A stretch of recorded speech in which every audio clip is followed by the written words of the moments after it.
There's a tree house in the meadow below the mountain peak, the perfect place for lovers when they play hide and seek. There's a covered bridge at Cripple Creek where the horses always stop. Between the tree house and the covered bridge, that's how Mom and Pop are making love in the country where skies are blue. All you'll be dreaming of are the birds and the bees and the flowers and the trees till you're up to your knees in love. There are roses on the trellis and the scent of new mown hay. The clinging vine is jealous on the fence across the way. There's a great big yellow moon above and a breeze to sing a song. Between the roses and the yellow, a fella can't go wrong if he makes love in the country where skies are blue. All you'll be dreaming of are the birds and the bees and the flowers and the trees till you're up to your knees in love.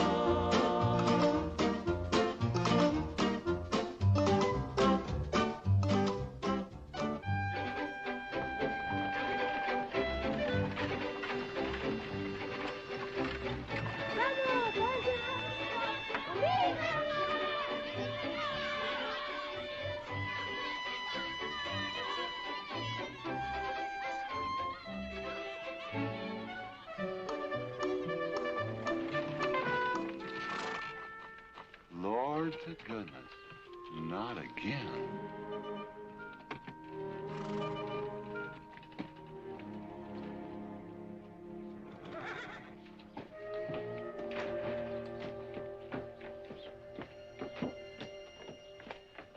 Howdy, Drago. Morning, Curly. Makes 7 times this month he come home swoggled. 6. 7? 6. Once was his birthday. That don't count. Give me my bucket. Didn't have anything for breakfast but 2 raw eggs and a mug of honey. No. Curly, Yes, boss. don't say it's a fine morning or I'll shoot you. Get out of here, Bunyan. Good morning. Morning. Carlos, what are you doing up there? I hope I get it this time, Mr. McLintock. My brothers, they got the big hats already.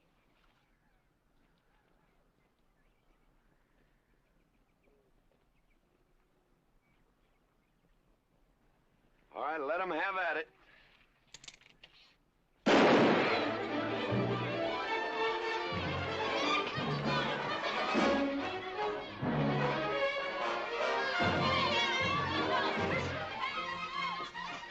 Get over it. Did you let me drive?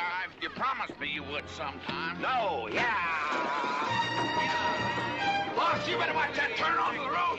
You're gonna kill both of us one of these days. Thank you, Mr. Boss.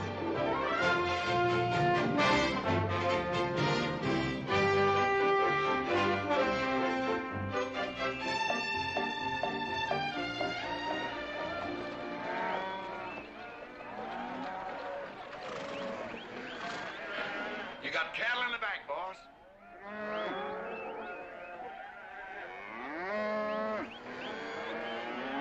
Yeah.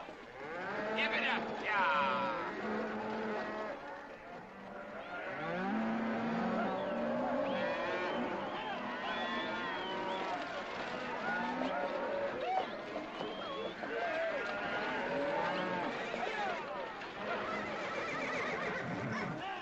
Keep 'em going.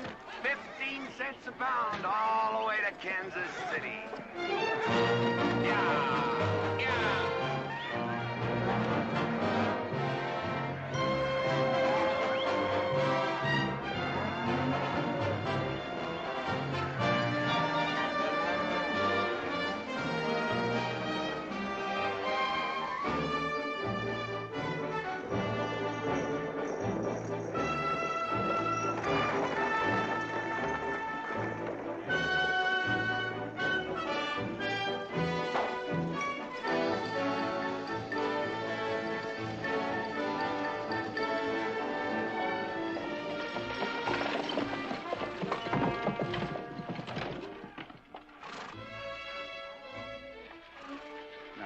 There's one old pensioner I wished you would pass up.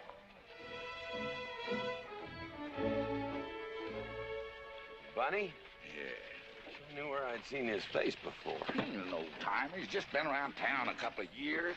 Oh, you have no milk of human kindness. Morning, Mr. McLintock. Morning, Bunny. Well, I can see you're in good health. Never felt better. Contrary to what you may hear. Me, my kidneys ain't what they used to be, and my liver's been leaving me billies. Drago?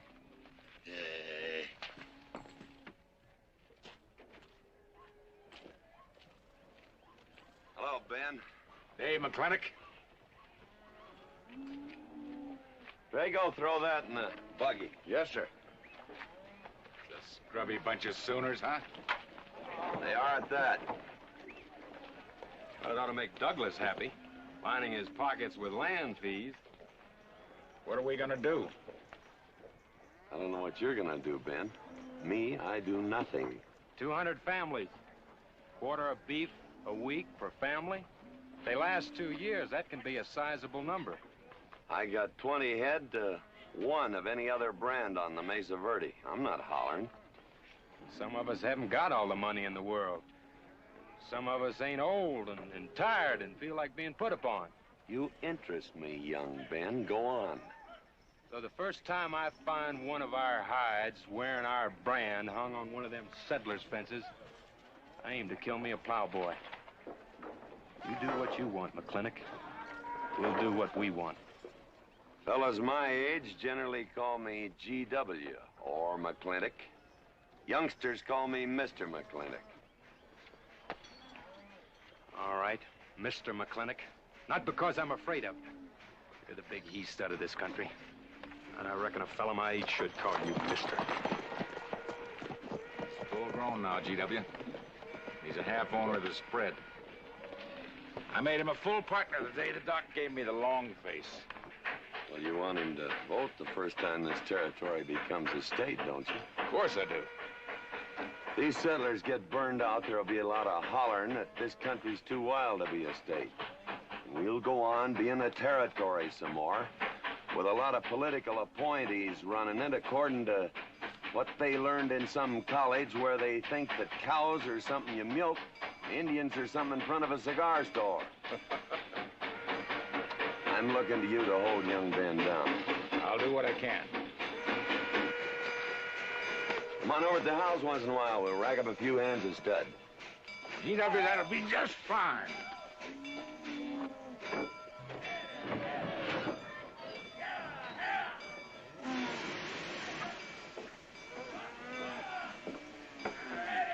It's a nice morning, ain't it, boss? Everybody's entitled to their own opinion. Like that again, eh? Here's something that'll cheer you up. About 1,000 head. I figure they'll bring about 1,250. They're not as fat as I'd like to ship. They all off the North Range? Yes. Settlers. Every one of them with a plow and a Bible. Not the slightest idea what the range is for. Drago! Drag out that hog leg. Yes, sir. Give me some attention. Yeah! People! People! People! People!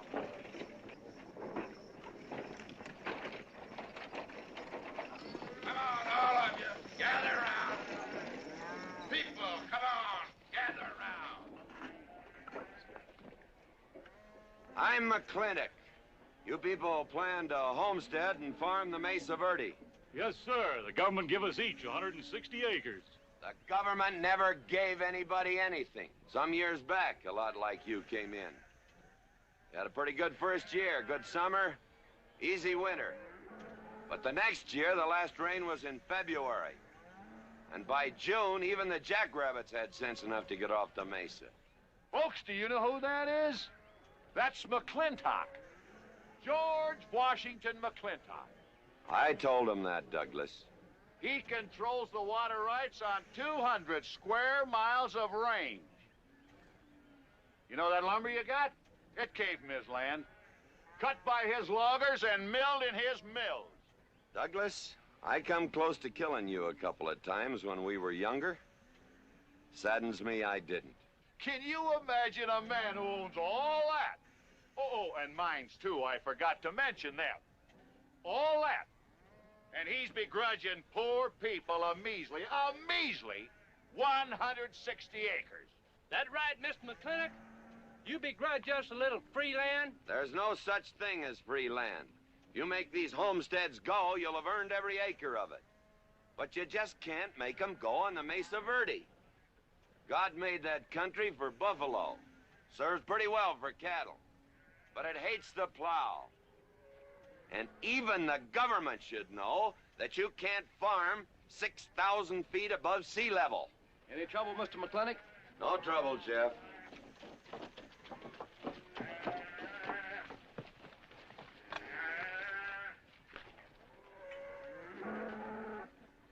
How about you, Douglas? Douglas? Just plain Douglas, eh? And you call him Mr. McLintock. Why? Well, Douglas, I guess it's because he earned it.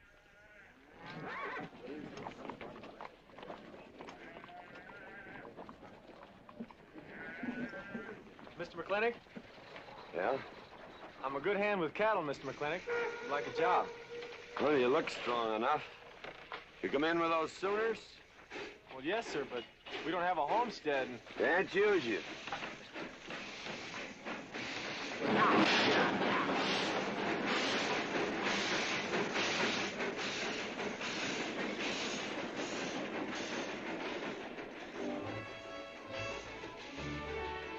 Tough life, ain't it, Sonny?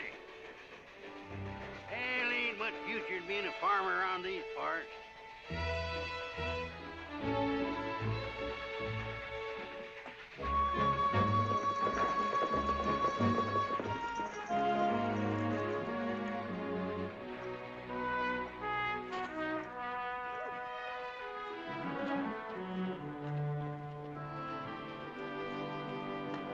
Ladies, this is the finest Chantilly lace available anywhere.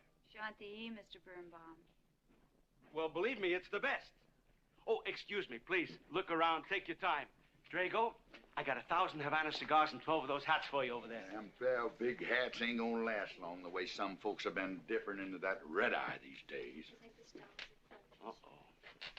Good morning, G.W. Good morning. I stole some stick candy. Please, help yourself. Come on in. Davy, you can forget about saddling up the horse. Come in here. Problem? Yes.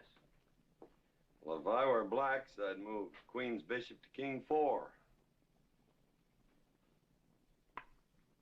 Yeah, you might be right. You know, I was just starting to work this out when the letter came. Letter? It was... What happened? Don't you want me... Morning, Mr. McLintock. Morning, Davy. You being here saved me a trip. Oh, that hat and suit of clothes you picked out for my birthday? Well, instead of this cowboy hat, I'd like to have this one. If it's, all right with you, sir. Oh, it's all right with me, Davy. Of course, that looks like the kind of a hat a fella'd wear down Main Street to start a fight. Oh, I don't need a city hat for that. All I have to do is walk down the street and some wiseacre will call me an Indian, and just like that, the fight's on. Davy, the letter, it's for you. And you are an Indian. Yes, I know I'm an Indian. But I'm also the fastest runner in town. I've got a college education, and I'm the railroad telegrapher. But does anybody say, hello, college man, or hello, runner, or hello, telegrapher? No, not even hello, knothead. Davy. It's always, let the Indian do it. Will you go out in the store and help the ladies? All right. I'm also bookkeeper, part-time clerk. Always let the Indian do it. The lady brought that out here this morning, asked for it to be taken out to the home ranch for you. Handsome lady, kind of tall with red hair. Called me Mr. Birnbaum, just as if she'd never seen me before, and as if that veil that covered her face would keep me from recognizing her. I thought she was in New York or Europe or someplace.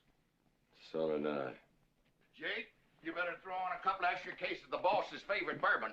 That stuff sure gets used up fast out at our place. Which reminds me, you better start tapering off. Catherine's in town. Katie?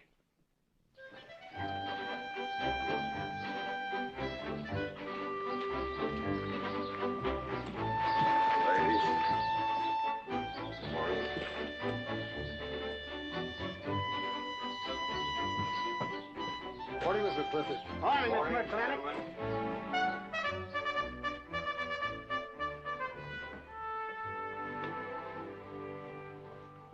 Good morning. Hello, morning, Matt. Darling. Fauntleroy, Morning, GW. what are you doing in here? Why aren't you out at the desk? Helping out the bartender. Yeah, I see a busy day. Give me the key to room 17. What? 17, and don't advertise it. Here they come, Mr. McClintock.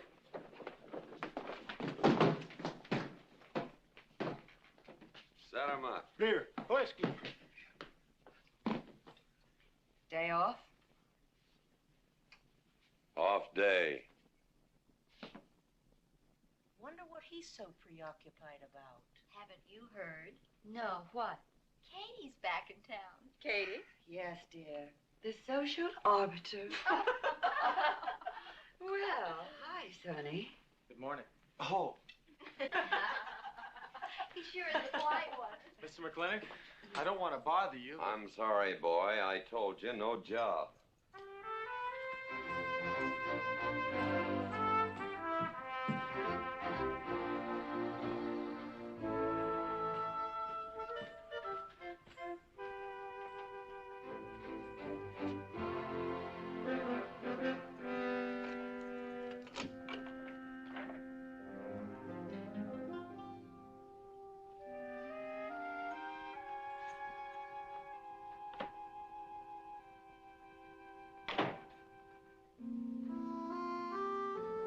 Katherine.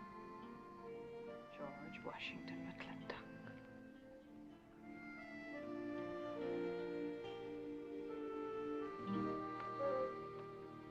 I thought you'd want this.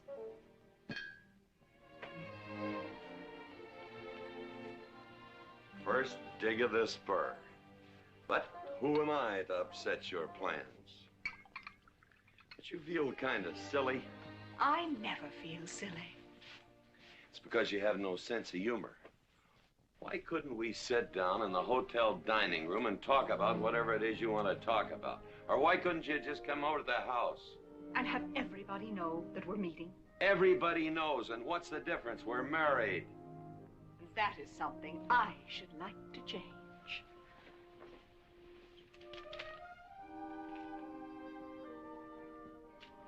You know the answer, Katie. That isn't why you sent for me. Let's get to the rat killing. That's just the kind of remark that's always endeared you to me. Let us open the discussion. Very well. Our daughter is coming home in a few days. Rather, she's coming here. It was just a slip of the tongue that made me refer to this ugly hamlet as home. Our daughter. Is it so hard to say her name? It's Becky. Rebecca. I hate that name. Anyway, she's coming home. And I hope to persuade you to let her live with me. Part of the time in the capital, part of the time in New York, and, of course, Newport during the season. You're whistling in the wind, Katie. If she stays here, she'll become just as crude and as vulgar as all of this country. And if she goes your way, she'll be all show and no stay.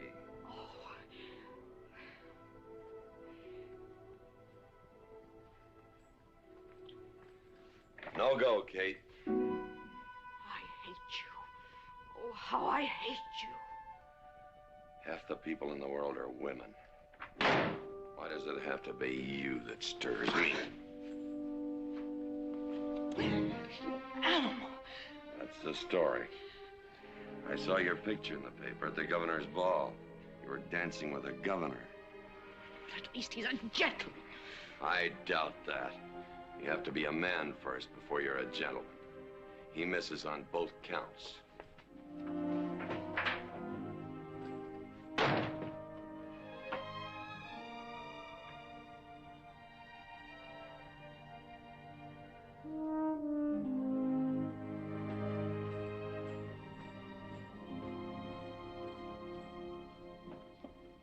Hey, Sonny, you gonna ask him again? Nope. Hey, boy, you got a pocket of pride. You got a bag. You better listen to an expert, Sonny. I'm telling you, you got to grovel. Human nature gets him every time. Mister, leave me alone. Everybody does it one way or another.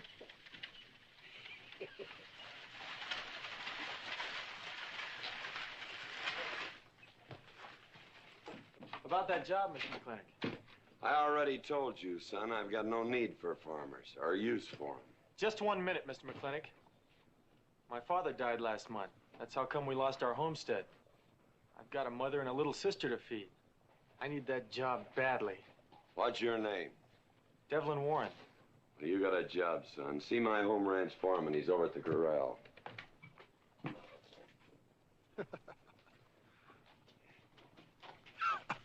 Step down off of that carriage, mister.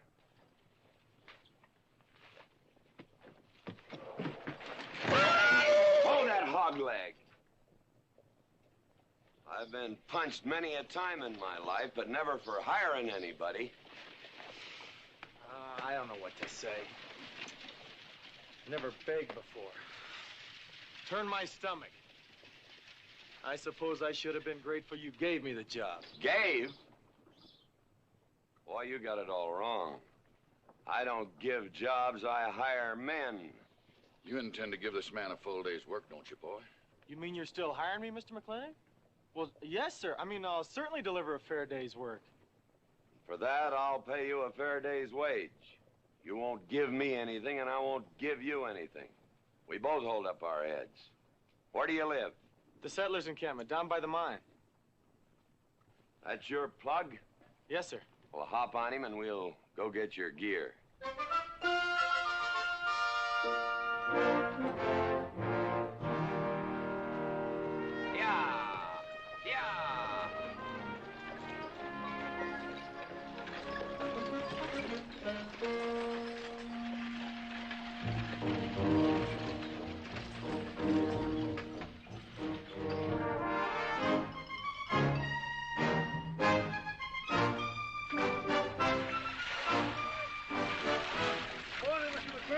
Morning, Mr. Poor Boy.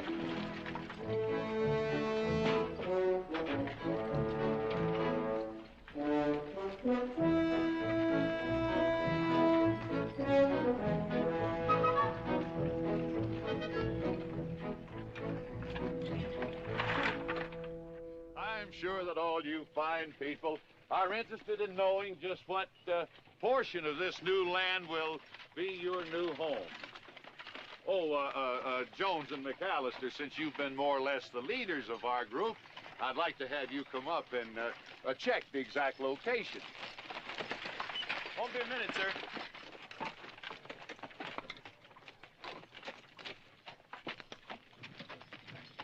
Go after that boy and give him $30. Tell him McLintock pays these riders a month in advance.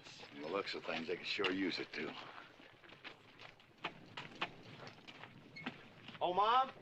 It's Mr. Drago. More. Well, and what do we owe this visit from the cattle baron? I've got a touch of hangover, bureaucrat. Don't push me. Oh, background.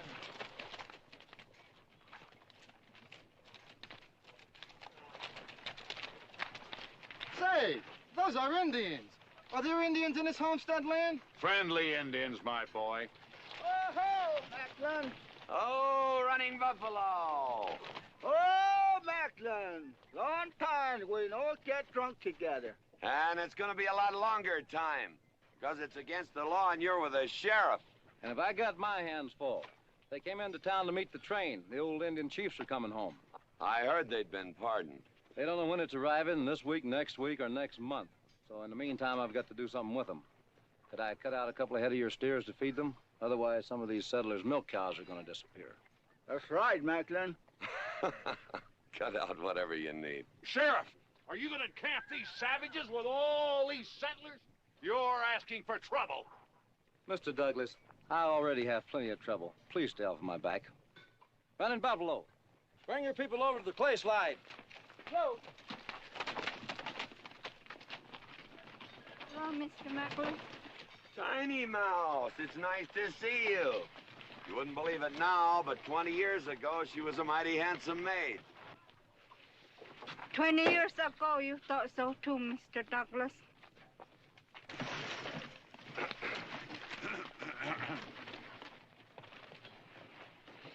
It was just like this. I had a dead beat on old running buffalo, and my sharp 50 caliber misfired.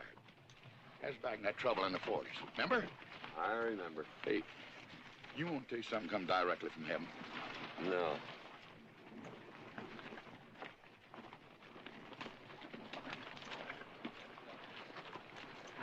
Where'd you get this? That boy's mama baked them. You thinking the same thing I am? She's a widow woman, boss, and she's got a long, hard road home. Hire her.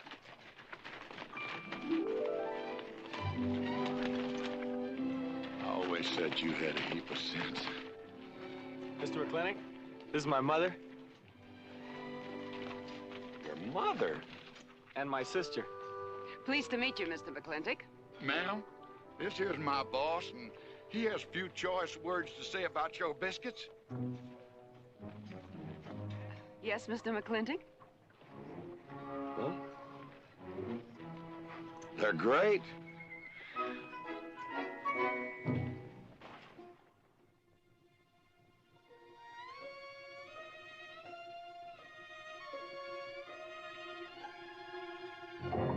Well, you old Cantonese reprobate, how about it? You fire me?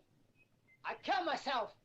I'm not talking about firing you, I'm retiring you. You've been rustling food for us for 30 years. We're gonna put you out to pasture. All you'll have to do is give advice. Be one of the family. I kill myself. I may save you the trouble. But, Ching, you kill yourself, I'll cut off your pigtail and you ain't never gonna get to heaven. I'll be one of our family. I give you my solemn word. Pretty clumsy family. Drink too much. Get in fights. Yell all the time. Cut off his pigtail. All right, I'll be one of our family. Giúp lấy đó. Phải là giúp lấy đó. Giúp lấy đó. Hai. Cảm ơn.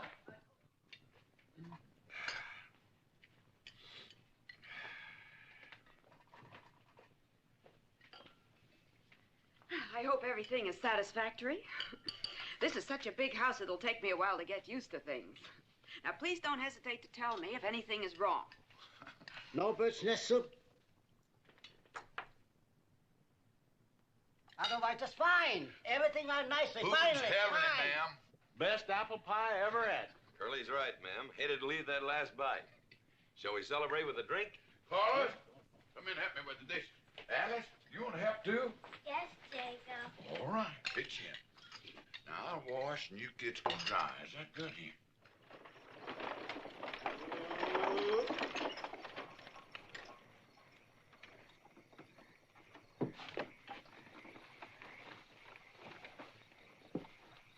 Don't seem possible one woman could use all them clothes. You keep a civil tongue in your unprepossessing face. Yes, ma'am. And unload my baggage, please. Yes, ma'am. By the way, what does that word unprepossessing mean?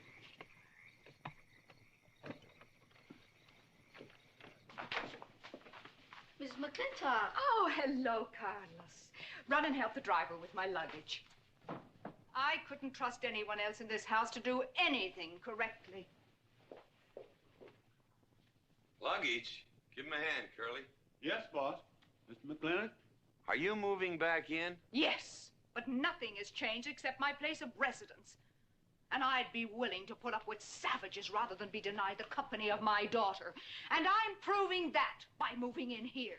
Mr. McLintock, since it's my first day, would you excuse me if I, Go ahead. Oh, Katherine, this is, Dev Warren. He joined the outfit today. Please, ma'am. Thank you. Well, how refreshing. A polite young man here. Where did he come from? He's a farmer. A farmer? Well, I'll be doggone. Kate, welcome home. What on earth are you doing in that idiotic-looking outfit? And don't you dare call me Kate. That's my butling suit. I'm butling for the boss. And I'm sorry, Katherine, that Kate kind of slipped out from the times I remembered you as being nice people.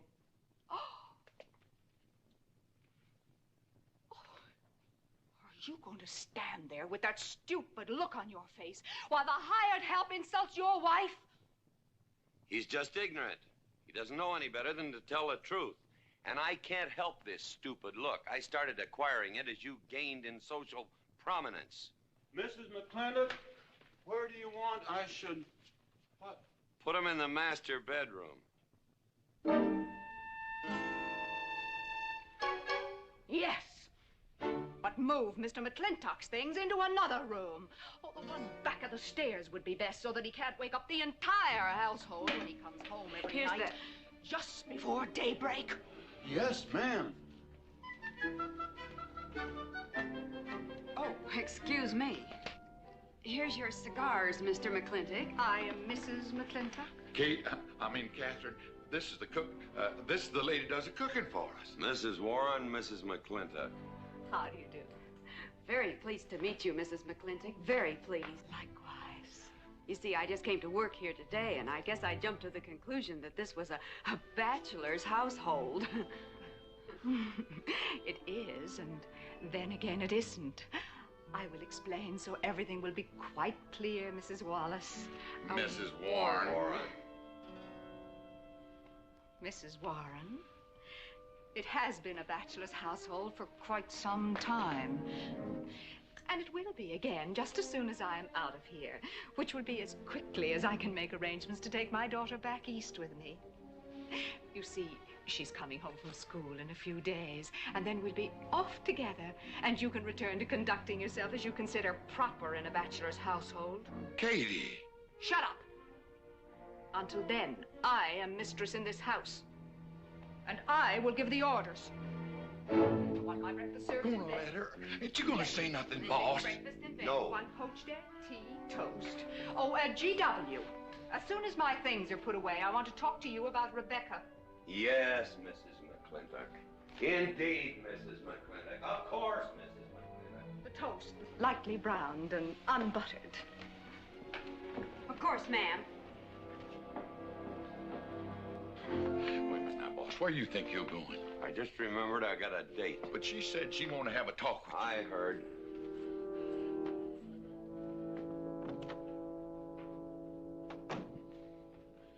Good evening, Lem. Evening, Mr. Mack. Yep. Say, Mr. Mack, what does unprepossessing mean? I was called that once, Lem. Looked it up in the dictionary. It's best you don't know what it means. Uh-huh. Thank you. You're up.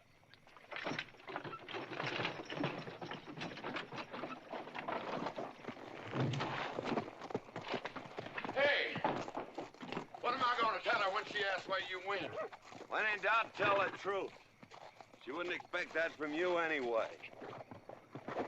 Where's Mr. McLintock going? There he goes, burning his last bridge. You see a yellow streak about a foot wide running up down his backbone. Well, Mr. McLintock? He ain't afraid of nothing. I once thought that.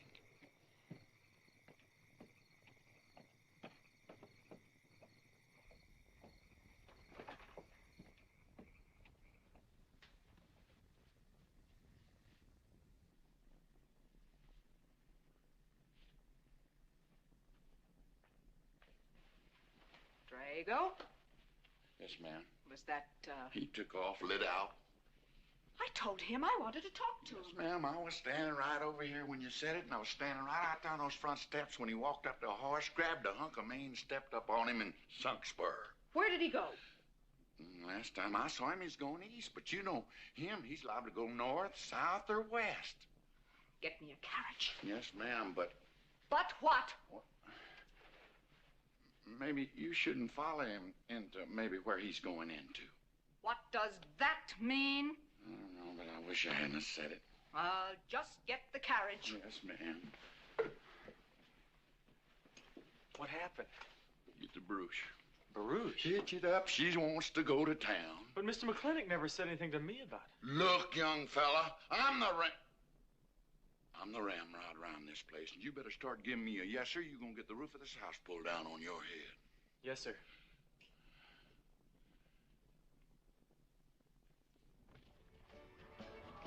Hello, Davy. Hi, Mr. McLintock. No room, eh? Quick, please. Hello, Bunny. How is everything? Oh, fine, fine, Mr. McLintock. I'll get you next time.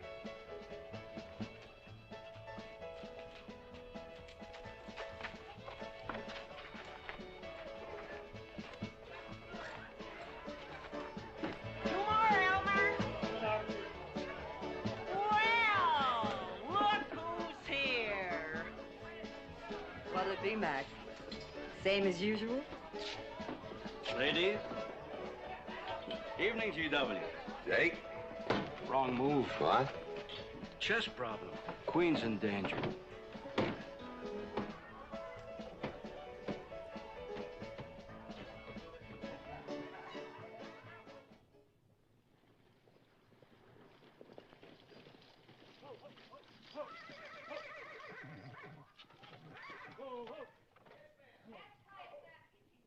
I suppose you can do that.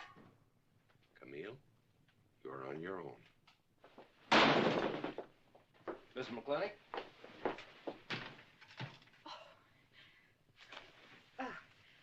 I'm Camille.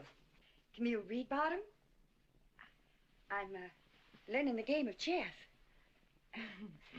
Thought it would give me something to pass the time. See, I have nothing to do all day long. I just remembered something.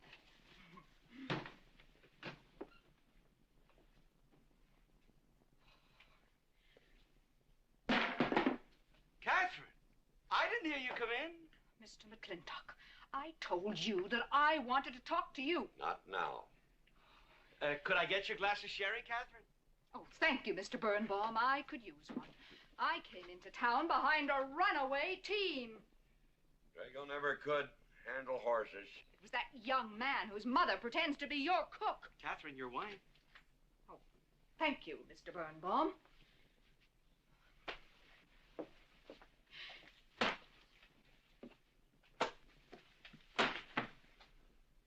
Now, Mr. McLintock, we have an awful lot to talk over. First thing I learned about Indian fighting was to wait for daylight. What has our conversation got to do with Indian fighting? Indian fighting is good experience for our kind of conversations. Oh. It'll wait, Katherine. Evening, Sheriff. Mr. McLintock, we had quite a ride out here. Oh, I finally got that team settled down. It's your move. No, it's your move. I just castled. Oh. Now, look here. You're not going to sit here all night long and play chess when the matter of our daughter remains unsettled. I am going to remain here and play chess, and the matter of our daughter is settled. She stays. Oh, such stubbornness. Katherine, your hair. Oh, it is a mess after that awful ride. No.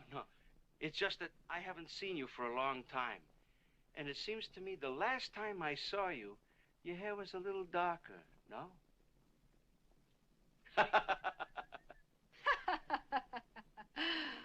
It's a funny thing that tricks a man's memory will play, huh? Mr. Birnbaum, I think that you've completely lost your mind. You have done something to your hair. I have not. If I had, it'd be none of your business. I'm certainly not going to put myself in the place of those blondine trollops that you seem to prefer. Take it. Huh? Oh. Fill it. Oh.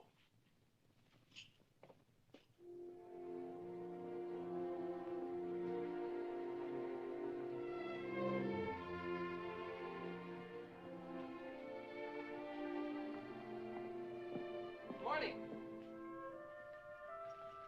You fellas still at it all night? A McLintock never quits. But a Birnbaum has to. Besides, the game is over. You got me. Oh, no, Mr. Birnbaum. You still got a good game. Oh, you play chess? Please, take them.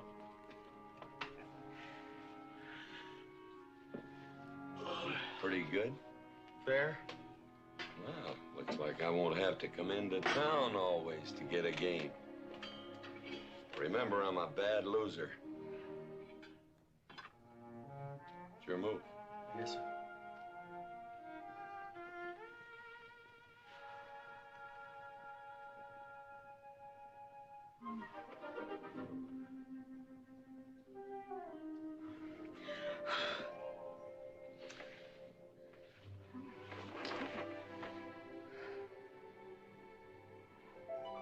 Good morning.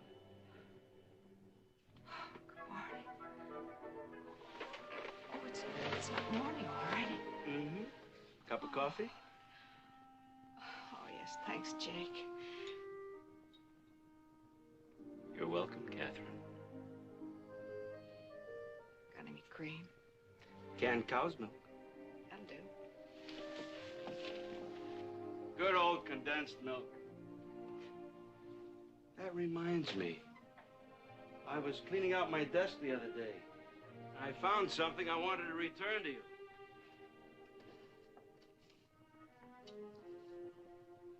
Here it is.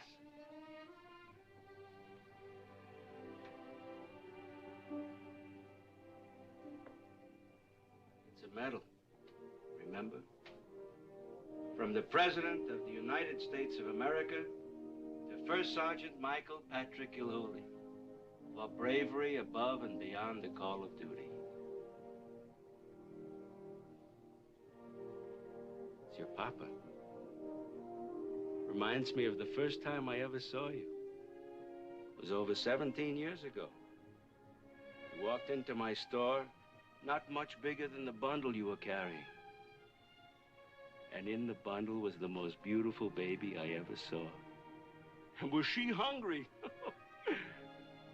You walked all the way from Superstition Creek just to trade me that medal for a case of canned milk. GW was off somewhere as usual, fighting Indians. Sheriff! Sheriff Lord!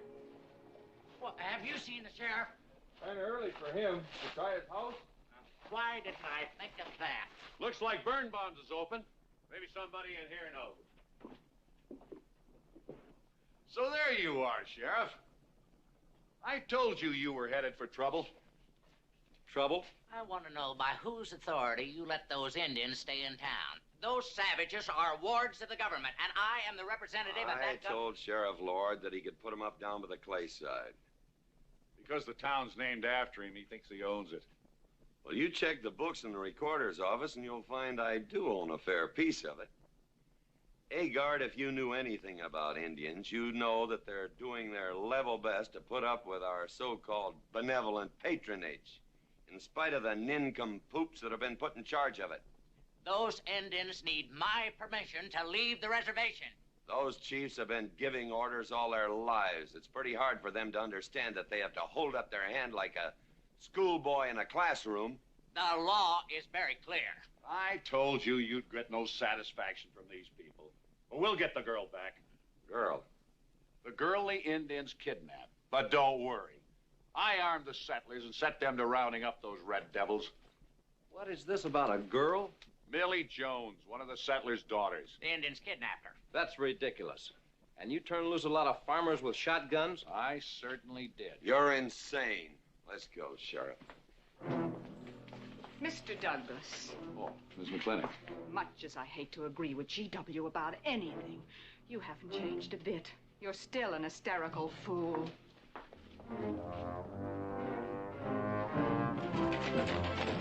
Coming to town, I got worried. What about? Thought maybe Katie shot you. Not yet, Drago, but it took restraint. Wait a minute. We better take Agard along. Not that he'll be much help. Drago, put him on the horse.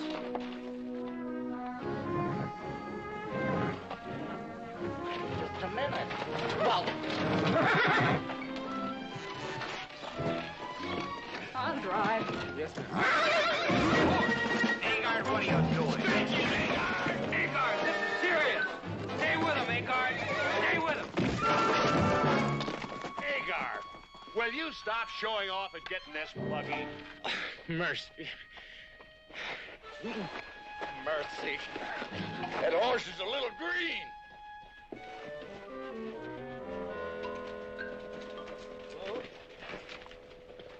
Let's go. yeah.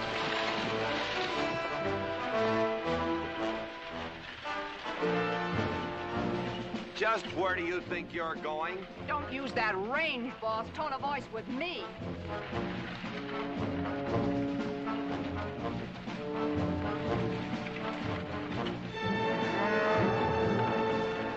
Carter!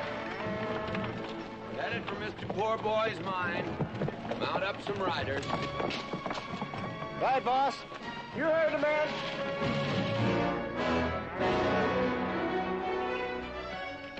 I don't like it, Mr. McLintock. I don't like it one bit. What don't you like? They're planning to hang an Indian.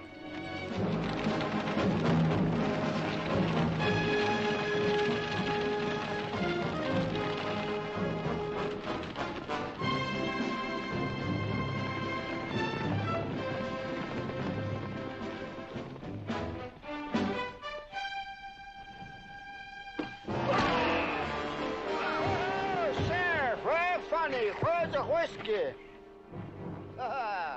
Hold that! Not so fast, Mr. Boss of the whole country. Unless you want to wear a big hole in your middle. How long is GW going to let that cheat-chalker push him around? That cheat-chalker has a sawed-off shotgun. How do you know she didn't wander off someplace or meet some fella or something? What are you saying? That I didn't raise my girl right? That she'd wander off all night with some man? There's a lot of things I'm not saying to you, mister. Well, you got a sawed-off shotgun in my middle. But how do you know this Indian had anything to do with it? She's gone, ain't she? She's gone. Pa! Pa! I'm over here! Pa! Been looking for me, Pa? Where you been, gal? Young Ben took me for a sunrise ride, and the horse wandered away. You come down over there. But, Pa! She's telling the truth, Mr. McLintock. We wasn't doing nothing. Well, that's not important right now. The important thing is that you don't draw that hog leg, or this'll be worse than Dodge City on Saturday night. You get on back to the wagon. I'll tend to you later. Now for this young whippersnapper. Now, no harm has been done. And young Ben here is one of the nicest boys in the territory, so just put down that shotgun and I'll let's teach forget him to fool with Mike. Now, we'll all calm down. Boss, he's just a little excited. I know. I'm going to use good judgment. I haven't lost my temper in 40 years. But, Pilgrim, you caused a lot of trouble this morning. Might have got somebody killed. And somebody ought to belt you in the mouth. But I won't. I won't. The hell I will.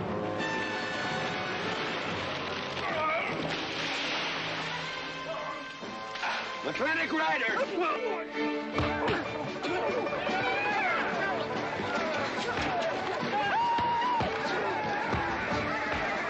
Ha-ha! Oh, Markland! Hey, Buster! Remember me?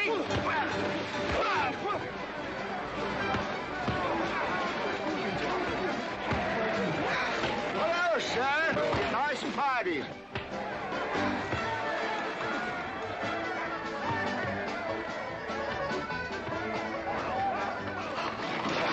Do you think we ought to? I ought to what?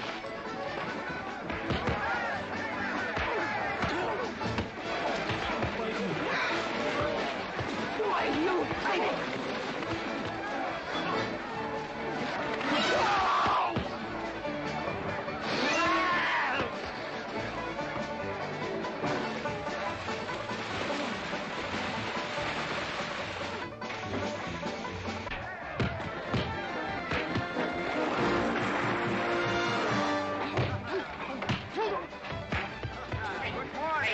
I want to work with you. Hey, just a minute. What are you doing? My glasses. Hey, now stop this or you'll be sorry.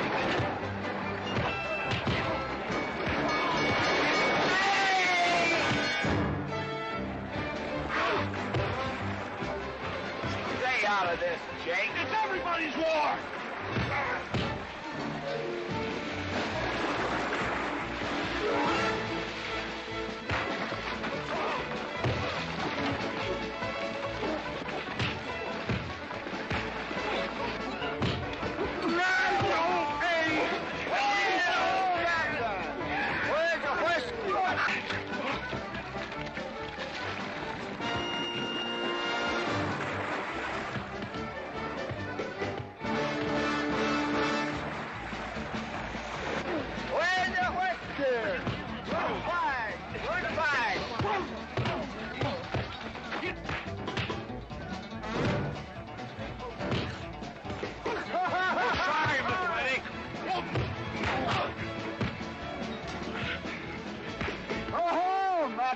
Thanks. Ha-ha! Very funny. Yeah, very funny.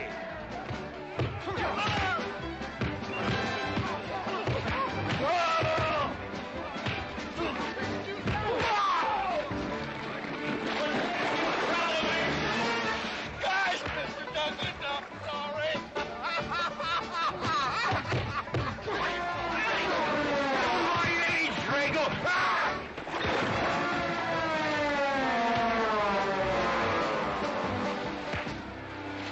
Hey!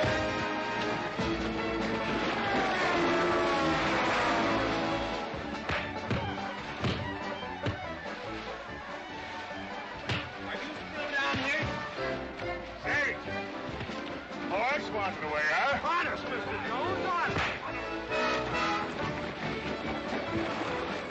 Oh, get out of my way. Nice left. Thanks. And I went to college. For this, you don't need college. You're not getting me down there.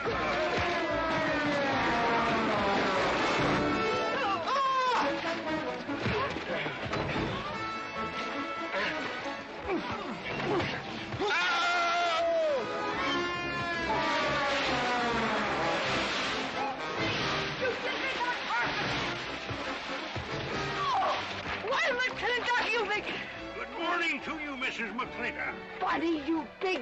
Yowie!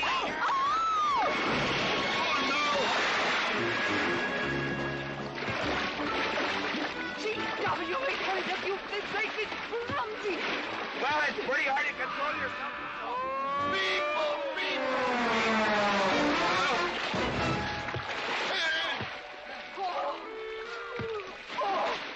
Oh, Macklin! Oh, Macklin! What's party? No whiskey. We go home.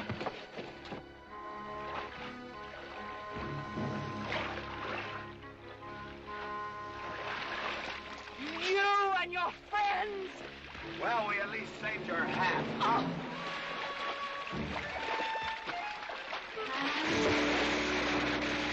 Where is everybody? Oh, for heaven's sakes.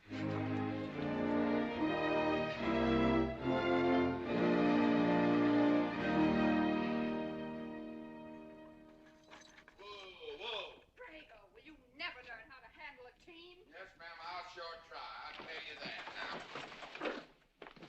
Try me family. You want to lose your pigtail? I lose face. Lousy lot of tips. You want to lose more than that. Kate, Yes? we could be a big help to one another. Like what, may I ask? Well, we could wash the mud off of each other. We used to have quite good times doing that sort of thing. There are a lot of things we used to do. Good night, Mr. McLintock.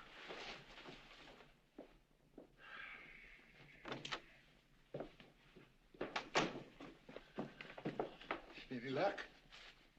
What are you talking about? I mean, divorce. She still wanted you? Yeah. You know something? Women are funny. She fought like a wildcat on your side out there this afternoon. Come home, she slams the door in your face. That divorce business, is that what you get when you pay a woman not to live with you? That's about it.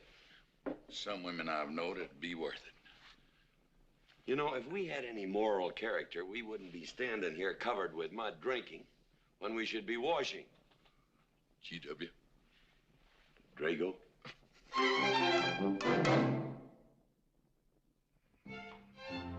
Miss Warren, these biscuits. Mmm. Oh, thank you, Drago.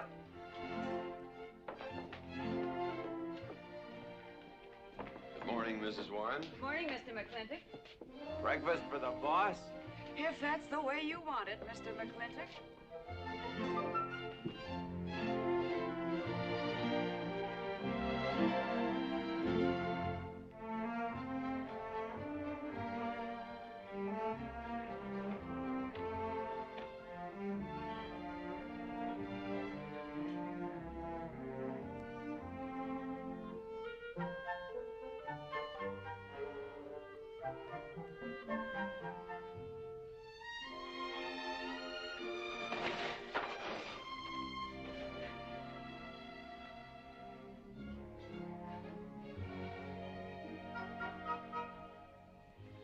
One poached egg, tea, toast, lightly browned, and Why, Mrs. McLintock, you have a black eye. I do. Ooh.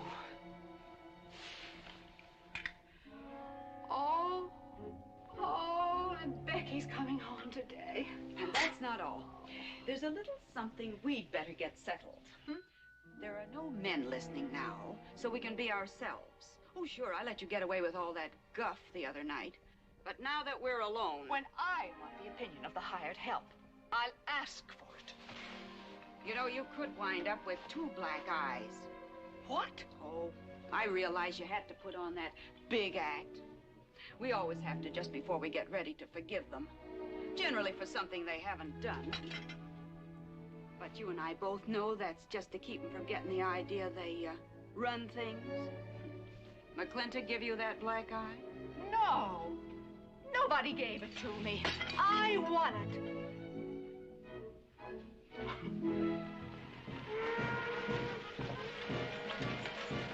Morning, Davy. Morning, Mrs. Beach. Mr. Beach.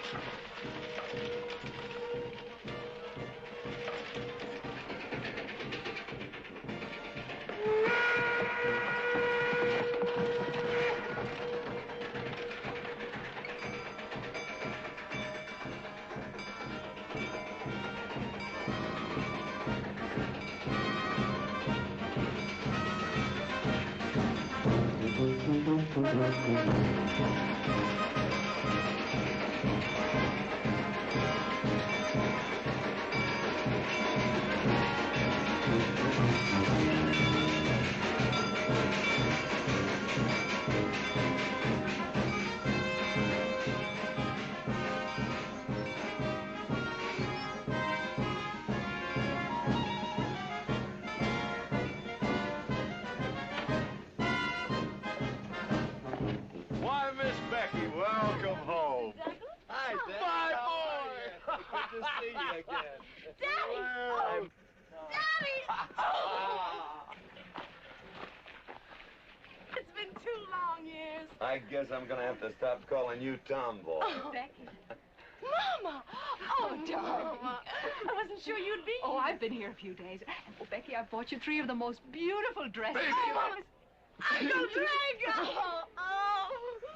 Did you bring your old uncle a coming home present? Sure did. What is it? A mustache cup. And what did you get me? Prettiest Palomino pony that ever packed a saddle. Broke the stand, drowned, tie, and the counter. Uncle Jake! Oh. What are you doing with Mr. Douglas's tuba? Oh, Mr. Douglas has had a little accident. I brought you a whole shipment of licorice sticks. But now that I've seen how much you've grown, I think we better exchange them for a couple of bolts of dress goods, huh? Thank you. Oh, the mayor was going to be here, but he had to go to the territorial capital on a horse theft matter. But I'm going to give his speech. Oh, and don't worry about the mayor. I'm sure that he can find a bill of sale for the horse.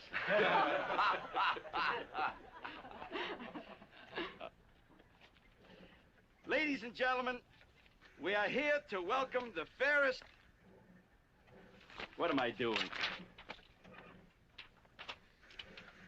We are here to welcome back the prettiest girl that was ever born in McLintock, or in any part of the territory.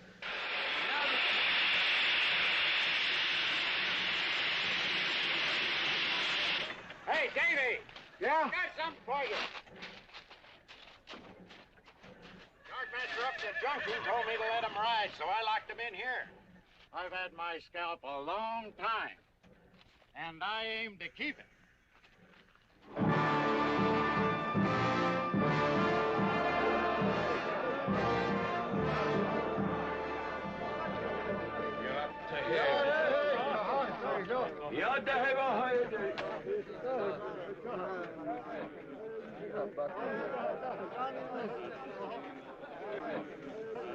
And now she's come back to us.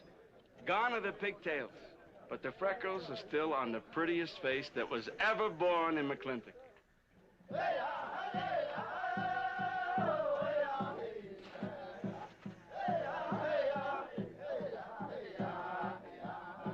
Hey, that's Puma. And it's true. The government did turn them loose. Good old Puma. I'll never forget when he brought G.W. home. Your father had a hole in his chest and 104 fever. Of course, they weren't very mannerly about it.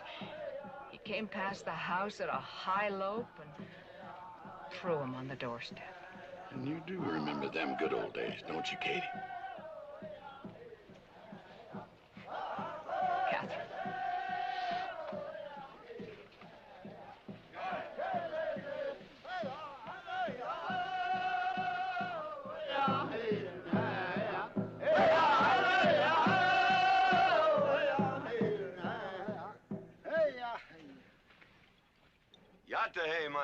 friends. Yeah, hey. Puma, honored enemy. Does big McLintock forget? Also blood brother. No, I'll never forget that. All wound. Does it hurt still? I feel it when it comes on to rain. An inch higher and I wouldn't have had to worry. Our big McLintock, that was remembered fight. We return with news. Our people have more trouble. You see, I learned good English now, big McLintock. Learned in white man's jail. But we would have you talk our course at government hearing. I understand that Governor Humphreys is going to preside at that meeting. Yes, Puma, I'll translate your wishes. Mr. McLintock, could I impose upon you to use your Comanche to tell these Puma chiefs... is chief of the Comanches, and he speaks English very well. Oh, well, your people will have to follow my instructions to the letter. It is the law of the land... Well, now, just a minute. Well, for heaven's sakes.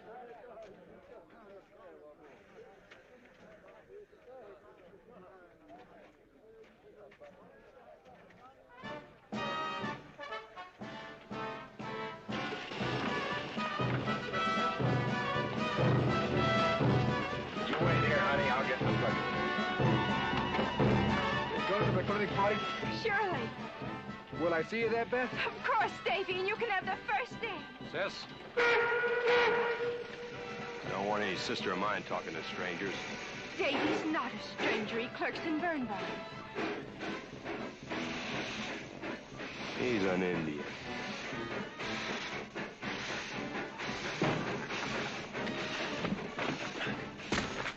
Darn you, Drago! Now look what you've done. Baby, this is Devlin Warren. He works for you, Papa. Dev, this is Miss Becky McClintock. Those are my things. Yes, ma'am. Oh, I don't know you anywhere, Miss Becky. What do you mean? Oh, I mean, you look so much like your mother. Or even prettier. Oh, Mr. Warren. Mother's much prettier than I am. Many a fight started with words like that. Come on, get in the buggy. Hello, Ching. We got jelly pie for dinner. Oh, I'm not cooking. No, he's not. Junior! Yes, Miss Becky. You remember Junior Douglas, Mama? Oh, of course. How's college? Valedictorian, 95. Oh, congratulations. Oh, Mr. and Mrs. Douglas, we will see you at the party, of course. Oh, delighted. Well, it'll be pretty hard to keep young men away. Yes, sir. Drago? Yes, boss. Bag, it's all loaded. G.W. You remember young Junior? Oh, yes. Like father, like son. Mr. McLintock, I hope you don't think I'm being presumptuous in asking for the honor of calling on Miss Rebecca. Well, there she is. Ask her yourself. Well, thank you, sir. Ching, now I'm going to get fired. Get up out of here. Thank you, sir. Thank you. How do you know me, Nana? See you at the party, Junior! Yeah. Yeah. Yeah, what? Like father, like son. What did he mean, Matthew? Come on, Ching. Grab a root and growl. 我係佢工人，唔認真做工。我係嗰啲人，我死唔係乜嘢生活做啊？我呀，做翻咗啊！ Well, you're doing a good job, Miss McClintock. Thank you, Miss Flora. Deb, when you're finished there, go over and help Drago with the beer cakes. Yes, Mom. Deb, could you come and help me a minute?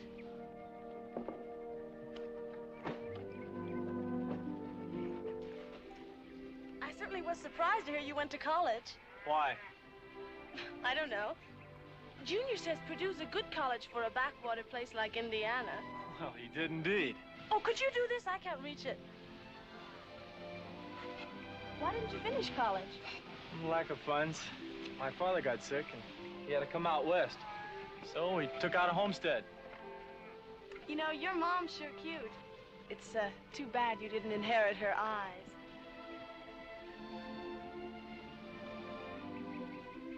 Well, you'd been lucky if you'd inherited a few things from your father.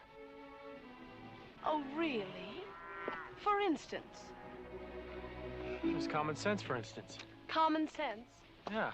You don't see him being fooled by some dude like Junior Douglas. Junior's not a dude. He's nifty. This needs a woman's touch.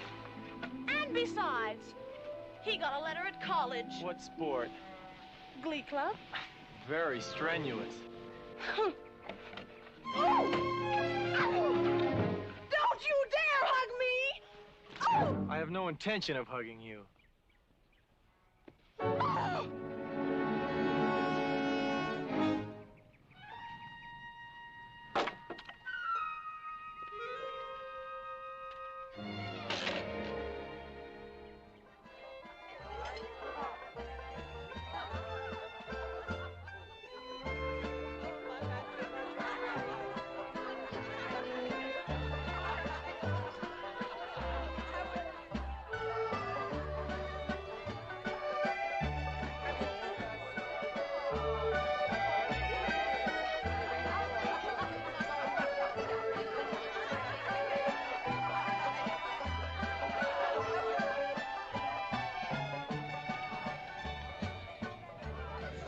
Ladies all look lovely, Katherine.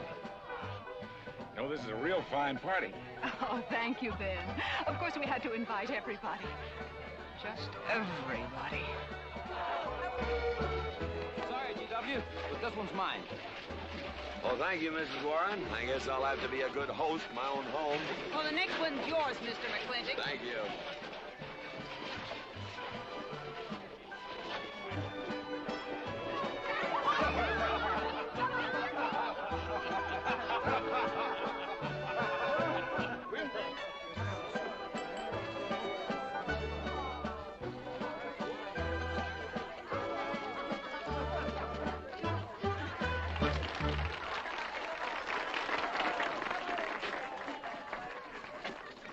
Drago, go and do what I told you to do.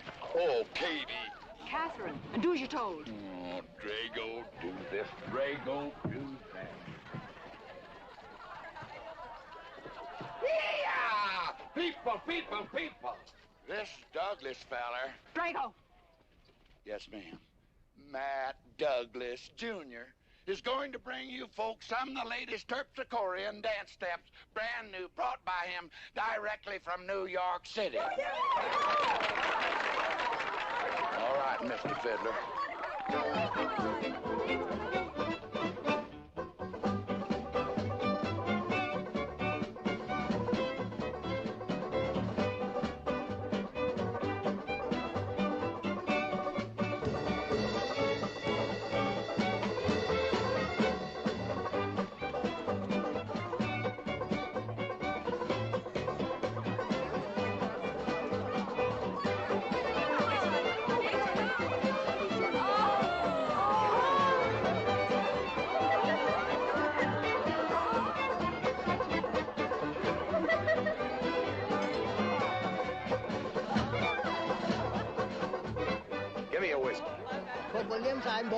What?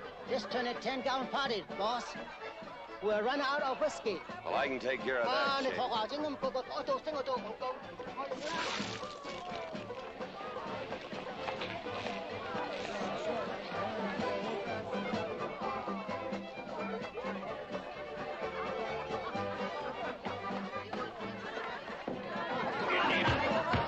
Indian.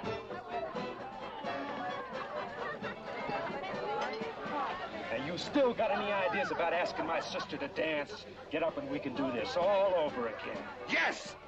That's enough. You fought it. It's all over. Quit butting in, Birnbaum. He's a hired man, not your son. Look, you fought him fair and square. I don't think it was so fair and square. Well, you want to take up where he left off? If I did, you wouldn't find it so easy.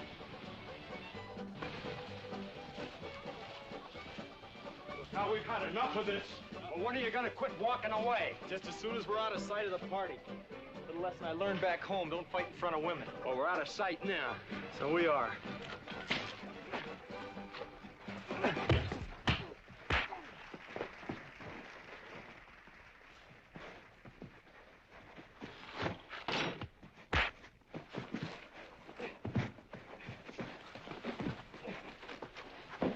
Such vulgarity. Someone should do something about it. You're right. Absolutely right.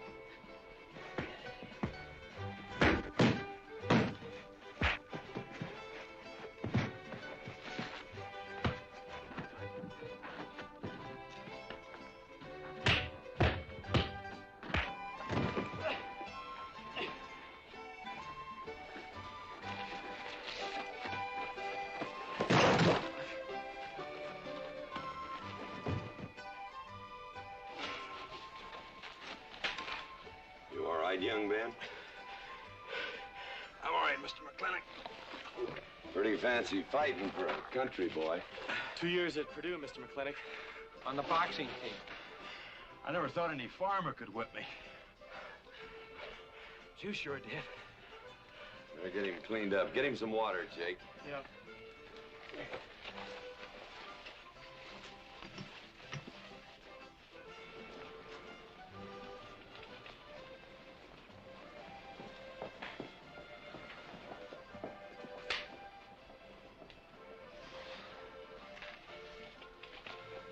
Get yourself cleaned up. Go ask that girl for a dance. Who? Oh! Did I miss one? Oh. Where is he? I'll find him, that young whippersnapper. Trouble. Where is that farmer boy? Where is he? Where is he, G.W.? Oh, so you're the young farmer boy that whipped my nephew. Well, I'm Fauntleroy Sage, young Ben's uncle. Well, I'm no farmer, but if you're young Ben's uncle, yes, I whipped him. And you're intruding. What's intruding mean? Butting in. Oh, so he's insulting me. Well, then I got another reason for walloping him. Besides, on account of him thrashing my nephew, young Ben. Fauntleroy, you can't get mixed up in these youngsters' quarrel. Family honor. I can't have said a farmer whipped a sage. You're twice his size. Don't let that bother you, Mr. McLintock. Mr. Fauntleroy insists. I'll just have to teach him the same lesson.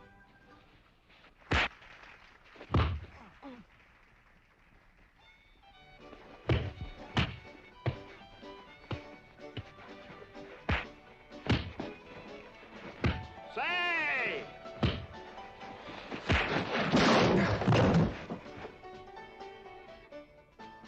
Sorry, young feller. Hate to have to do that, young fella. No hard feelings. Not yet. Not yet what? I mean, that isn't all. Now, wait a minute. Fauntleroy, we're gonna make this a fair fight. Of course we are. Of course we are, G.W. There'll be none of this. I wouldn't do that, G.W. You wouldn't do... No, I wouldn't do that. And Dev, I don't want you kicking Fauntleroy in the knee. He didn't do no such thing. And none of this nose twisting. He's all yours.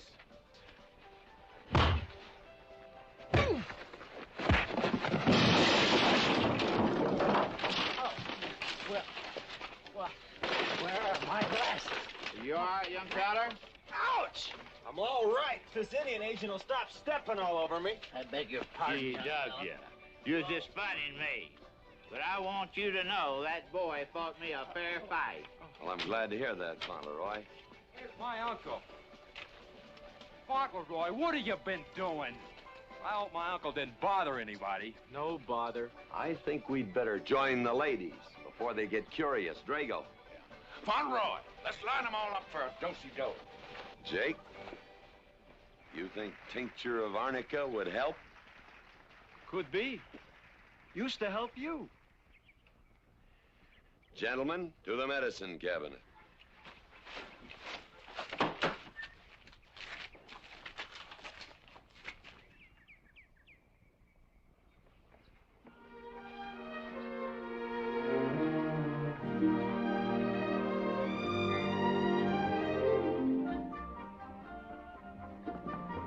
Good morning, Drago. Morning, Davy. You seen Daddy? Took over early this morning with a scattergun over his arm. Went hunting.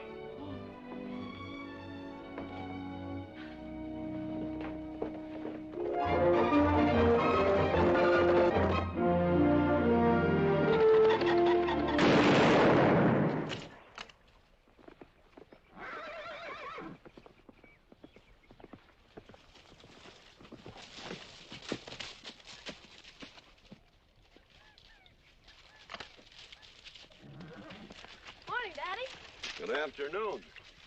I'll get you out so early. There's something I have to get straight in my mind. Yeah? What? Mama.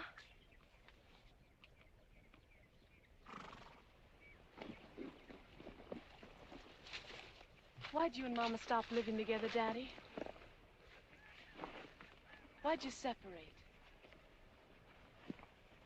Aren't you going to answer me? No. It's sort of my business, I think. I don't. Is it another woman? Usually is. At your age, you always know what's usual. Is it Mrs. Warren? Becky, I don't want to start laying the law down your first day back home. But I'll have no more such talk. First time I ever saw Mrs. Warren was last week. She has a job here at which she's very good.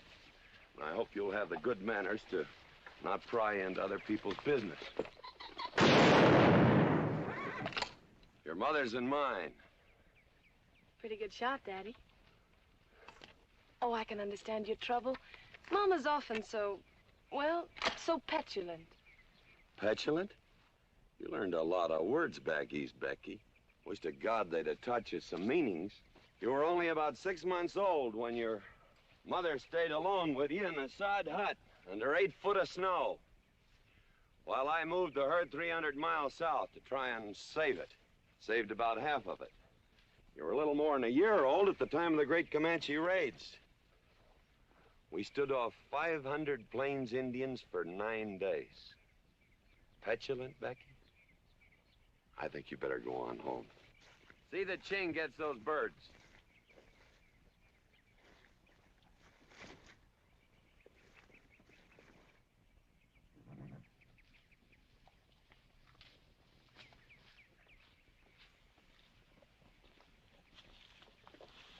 Becky! Come here.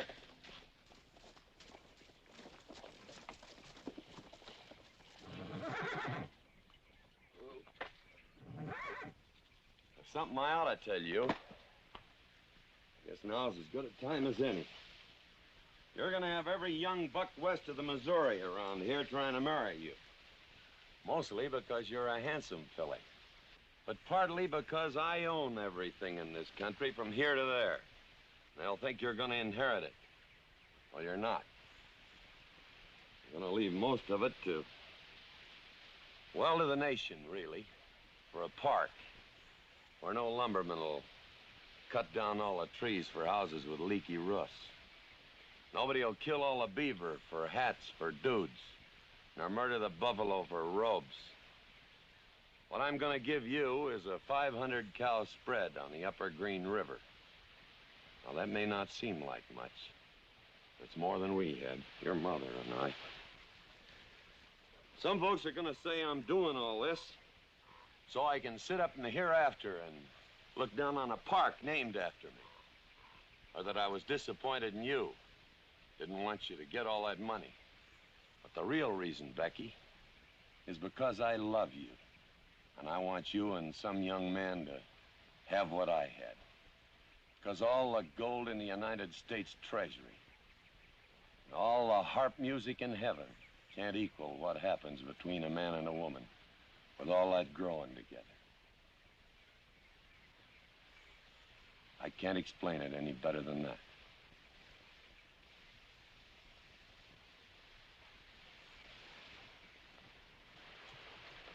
All right, Daddy. Becky.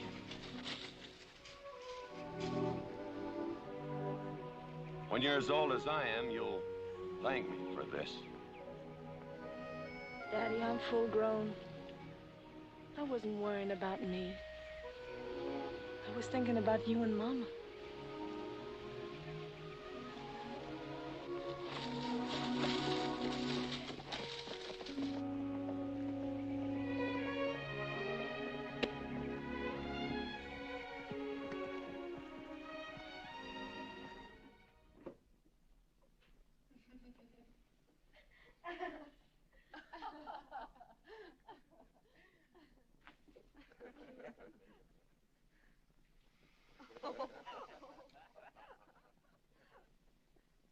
Oh.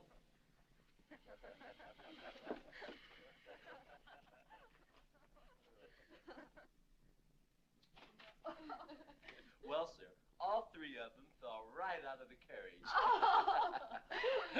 Well, it's getting rather late, Becky. It's bedtime. Oh, Mother. He brought this. He must have intended to use it. Oh, well. Sing us a song. Well, if you really want me to. Gosh, I haven't played in You quite know just right for me. Sure. It's the rage now. Oh. Oh. Dev, what are you doing? Oh. I just thought I'd get another cigar. Well, you've got one in your mouth and two burning in the tray. Not move. Fellas want me to play all the time.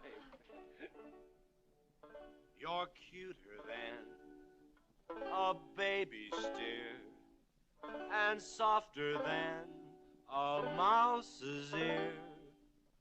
I want the whole wide world to hear. You're just right for me. You're sweeter than... Oh, no, not that rhythm, Junior. Do it the way they do at the plaza. I know the words. Sure, Becky. Will you sing with me? Of course. All right.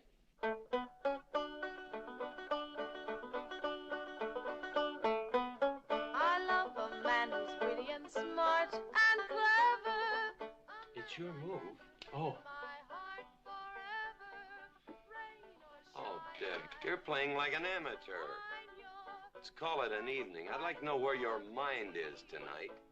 You're sweeter than the early Exciting. or bluebells when they start to Pretty good. You Voice like her father. feel like a king. You're just right for me. Sweeter than honey, finer than wine.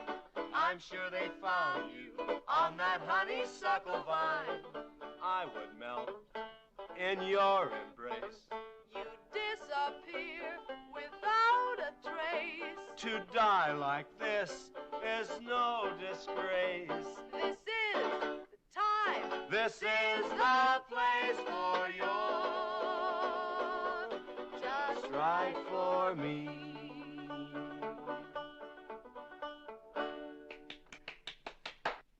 Well, that's so good, I kind of hate to break this up. But if we're going to have that Indian hearing tomorrow morning...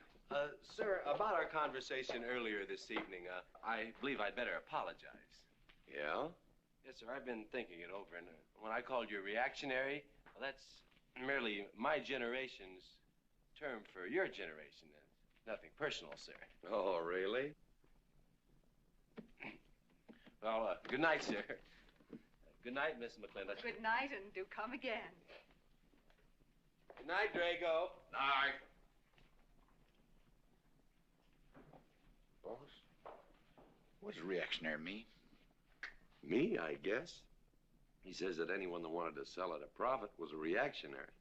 Was we reactionaries back in them days when you was selling beef cattle for 6 cents a pound on the hoof? Well, no use arguing with him. College boy.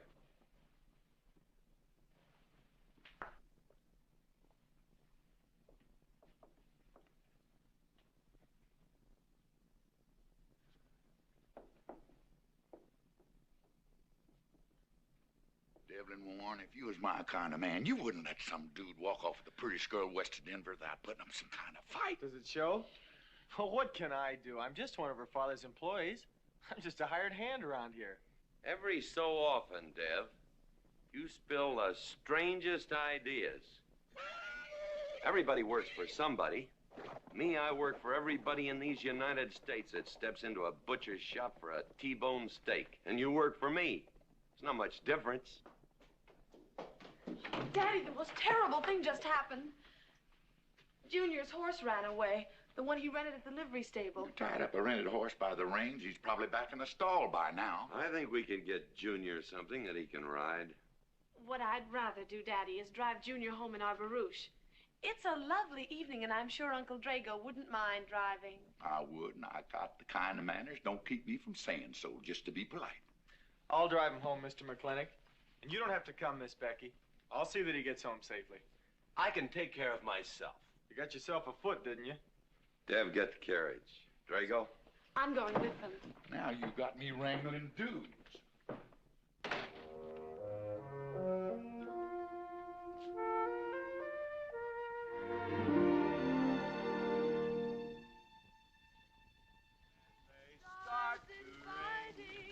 You make a man feel like a king. You're just right for me. Miss Becky, somebody better help me watch the road. You know, I'm new around here. Might take the wrong turn off. Devlin Warren, you know there isn't a turnoff between here and town. You disappear without a trace. To die like this is no disgrace. This is time. This is time. Devlin Warren, what are you trying to do? Kill us? Rather have your friend drive? Yeah!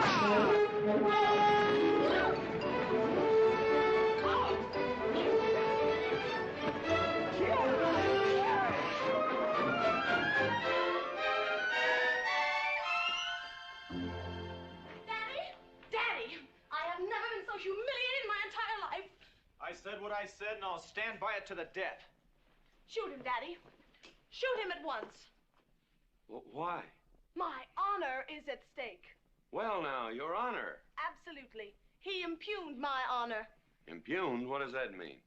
Slander. He slandered my honor. He did? I said what I said, and I'll stand by it to the death. He admits it, see? Shoot him. Well, what is he admitting to? Why, he called me a... I won't even repeat the word. I didn't necessarily call you anything, but I said what I said, and I'll stand by it to the death. Well, just for the tally books, what did you say? I said that any girl who would permit a man to kiss her before they're formally engaged is a trollop.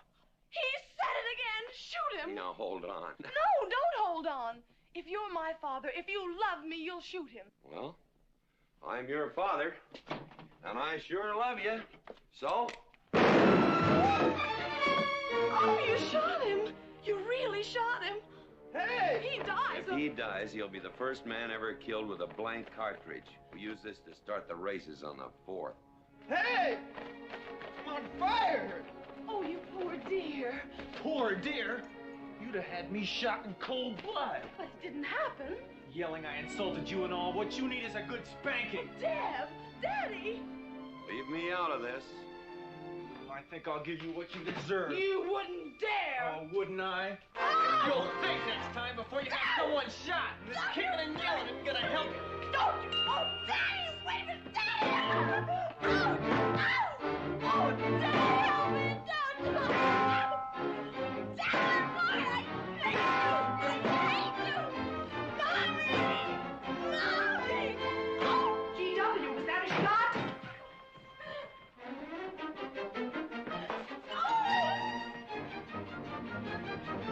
Oh, Vicky, what happened? He spanked me.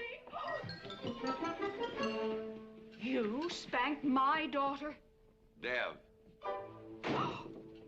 You mean you stood there while that brute beat our daughter? G.W., what's happened to you in the last 2 years? Better part of valor, son. Oh, isn't it enough that you've always treated me like a squaw without subjecting dear, sweet Becky to this crude, vulgar way of Katherine, life? you women are always raising hell about one thing when it's something else you're really sore about. Oh. Don't you think it's about time you told me what put the burr under your saddle about me? I don't intend to stand here and hold a midnight conversation with an intoxicated man.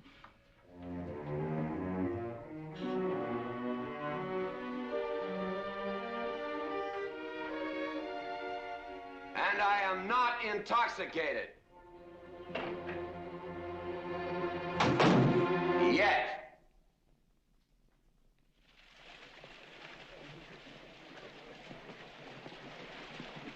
Hello, Governor! Hello, Governor!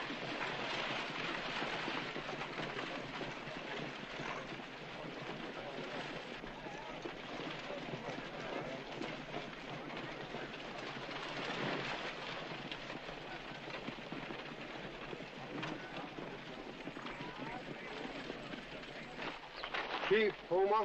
Yes, Sergeant. Big McLintock, We know you get us fair judgment. You gentlemen, follow me.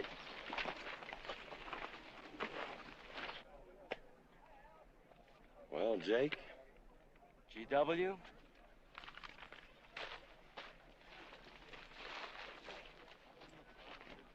Well, GW, it's been a long time. Not long enough. Cuthbert. Your husband is a rude man. Yes, Cuthbert, I know.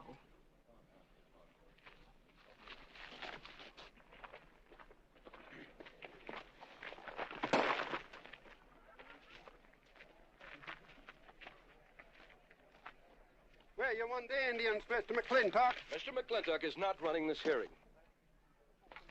Sergeant, seat those Indians. Yes. Gentlemen, be seated. You know, the whole tribe here want to come into town. Proceed, Lieutenant. This hearing is now in session. Governor Cuthbert Humphreys presiding. Good luck, Daddy. Afraid it's a packed court. Government Edict number 826 has ordered that the Comanche Nation be transferred from their present reservation to Fort Sill. It is the government's claim, as filed by Indian Agent Agard, that these chiefs, after being released from prison by a kindly government, did then rouse and incite defiance among the tribe against said order. It seems, gentlemen, that although some of these chiefs speak English, Chief Puma is quite at home in our language, they have chosen Mr. McLintock to be their spokesman.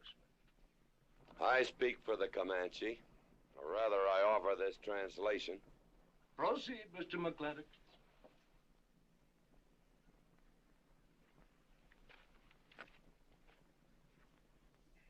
The Comanche say, we are an old people and a proud people. When the white man first came among us, we were as many as the grass is of the prairie. Now we are few, but we are still proud. For if a man loses pride in manhood, he is nothing.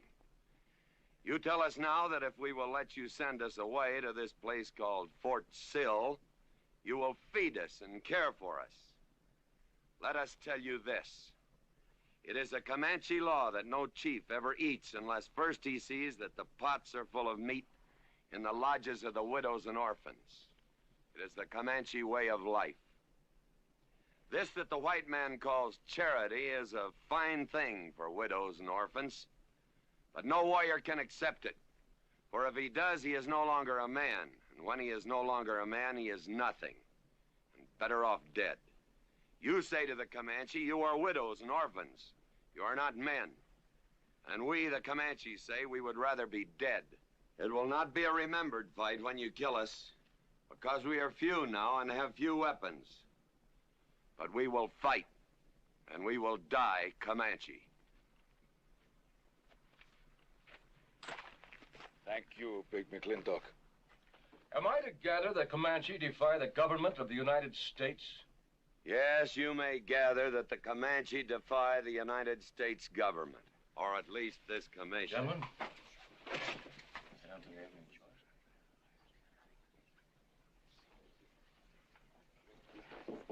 It is the order of this court that these chiefs be incarcerated until such time as the detachment of United States cavalry be made available to escort them and the Comanche Nation to Fort Sill. This court is adjourned.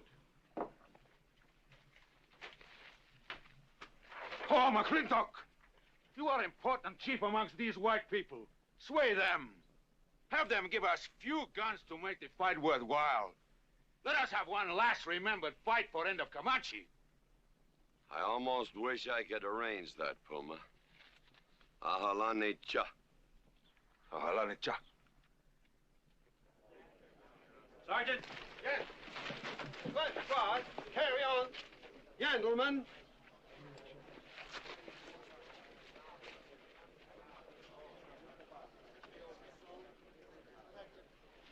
It's sad, these changing times.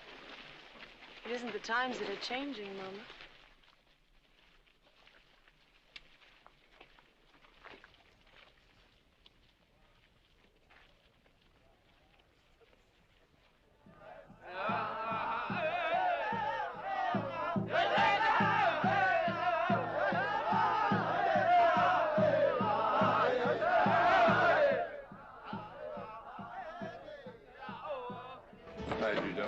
Hello, Lem.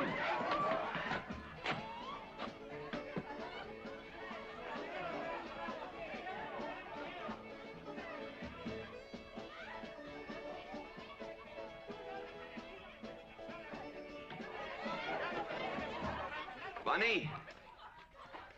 Oh, howdy, McLintock. I figured you'd be belly down drunk by now. I've been doing some drinking, Bunny. Is that boxcar still on the siding? Well, sure, but... But what? I don't like it. You don't, eh? You figure if them Indians get out there and lead the cavalry on a wild goose chase, that great white father's going to get nosy. Get nosy, and he'll investigate. And when they find out how that side-saddle governor's been messing things up, they'll give those Indians a fair trial. That's live ammunition in that boxcar. You know what'll happen if them Indians get some guns in their hands? Somebody's going to get hurt. Is Puma's word good enough for you? Well, I don't... McLintock, you got yourself a partner. Leave me out of this. Hey, McLintock. Good night, Bunny. Good night, Governor. There is the Katie with her light red hair, sweet as the roses on a summer air. I'll find her somewhere while the moon is high and tell her that I love her, and I'll love her till I die. Katie! Katie Gilhooly!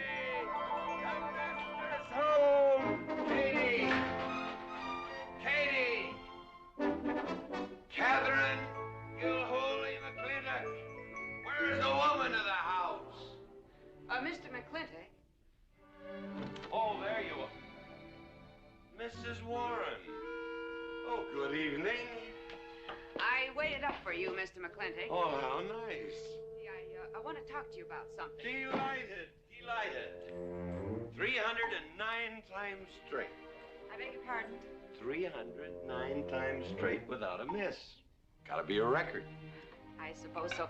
Now, Mr. McLintock, what I wanted to say... 2-pound Stetson, 6-inch brim, 53 feet in the air. It's gotta be a record. I'm sure it is, but the reason I waited up... Dammit, woman, can't you hold that glass still? Of course, sir. Now, down the hatch to my world's record. Down the hatch. Yes, sir.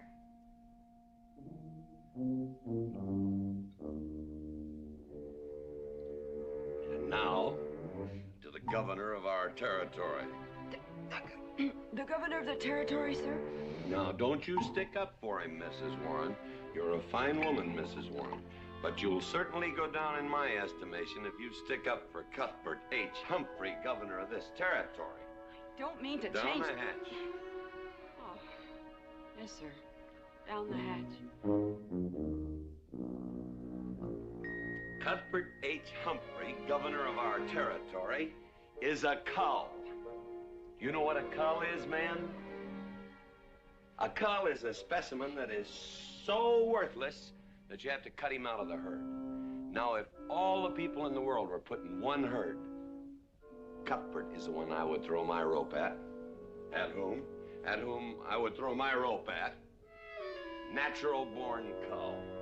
Another touch, ma'am? Oh, no, sir, no.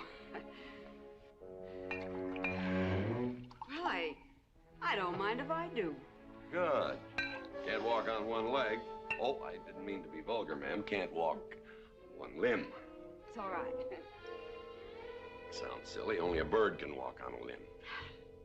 You know my wife? Her name's Kate.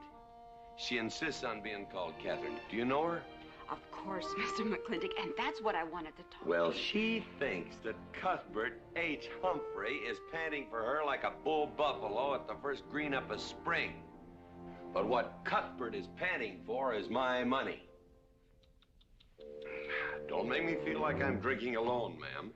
Very well, Mr. McLintock, if you insist. Down the hatch. Good.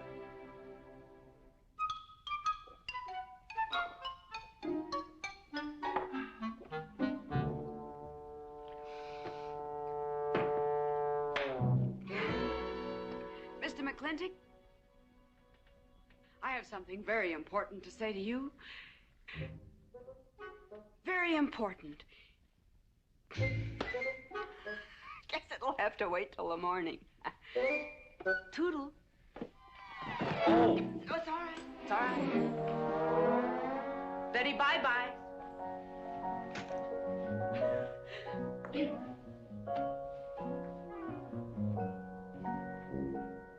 Whoops. Oh. Mrs. Warren. Let me assist you. Very kind.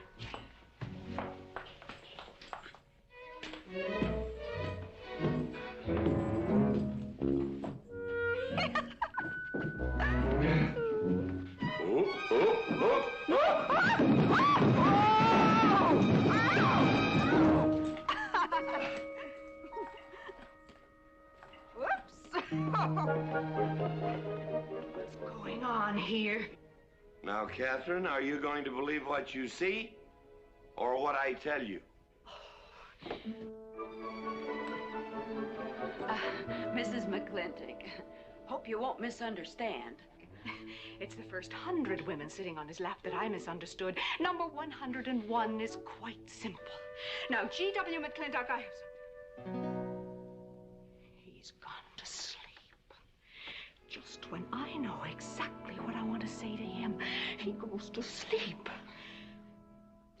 I waited up to talk to Mr. McLintock. I wanted to tell him I was quitting. You see, Sheriff Lord has asked me to marry him, and... Oh, congratulations. I don't want to seem prudish, but if you are going to marry Sheriff Lord, it seems to me that you're sitting on the wrong man's lap.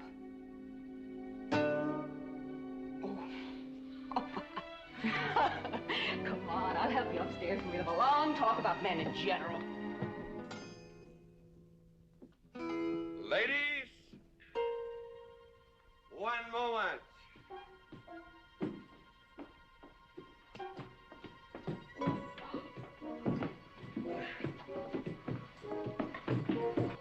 Oh! Watch out, you'll get us all killed! Oh! What?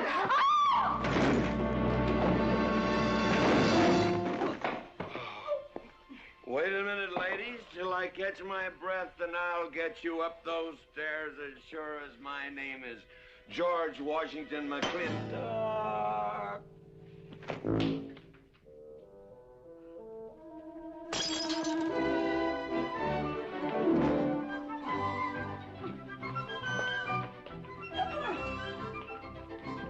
You may be quitting, Mrs. Wallace, Mrs. Ward, but not tomorrow. I want my breakfast in bed. I want to... I know, toast, lightly brown. Somebody sure put a knob on my skull. Here's Katie. I'm speaking. Katie, why? There Mrs. Warren was there. Oh. And there you was there. Oh. And there that whiskey bottle was there. Oh. And Katie's temper being what Katie's temper is, well, there you are. Drago, old friend. Huh? My wife does not understand me. Why, she means different than any other man. Come on, I gotta get you upstairs. Get you ready for that big celebration tomorrow. What?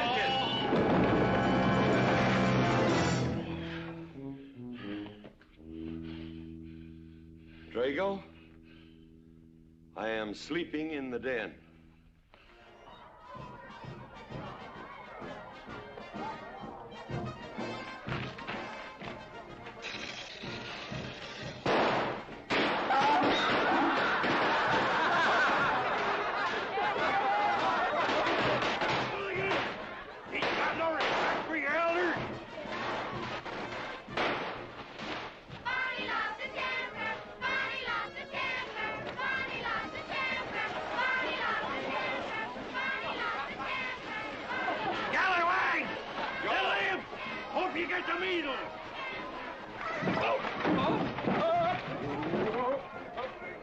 Come on, get him aboard.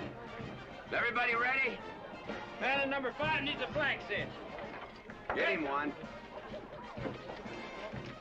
Let us know when you're ready. Ladies and gentlemen, it is my honor to present to you the governor of our territory, Cuthbert H. Humphreys. Thank you, Mayor. My friends and citizens of this great territory, this is the 9th consecutive year. It has been my privilege and my pleasure to inaugurate the McLintock 4th of July celebration. Now, the first event will be the wild horse race. But before I fire this shot to start the event, I would like to say a few modest words regarding my stewardship of this great territory.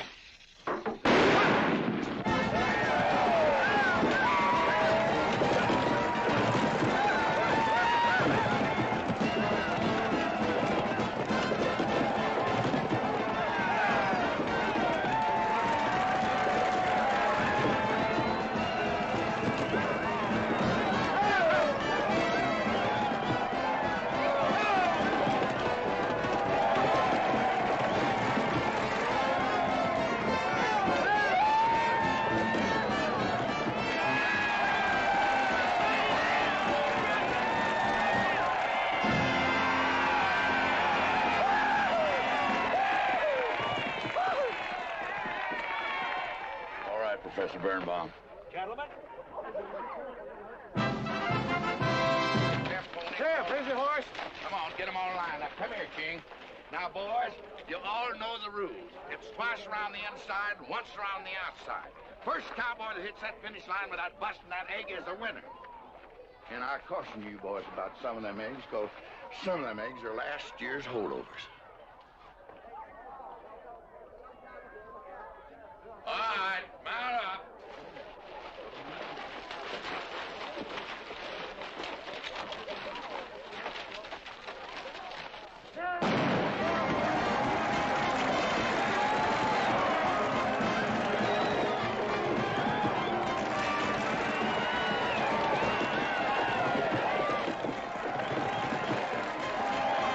Katherine, my dear, you seem to be enjoying yourself. Oh, yes. This is wonderful. It's the only thing I really do enjoy about this barbaric country, the 4th of July celebration. Well, Katherine, I've been here for 3 days. I haven't heard from you. Is anything wrong? Wrong? Well, I just hope that it hasn't been necessary for you to say anything to GW. What are you talking about? Well, Katherine, you see, I'm in a rather delicate position, being governor of the territory and all. I just hope you haven't found it necessary to say anything about... About what? About you and me.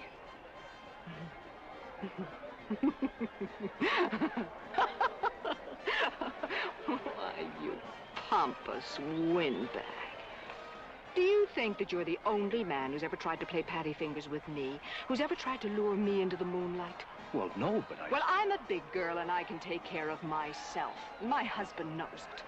I can assure you, Governor, that your reputation is untarnished. Now get out of my way.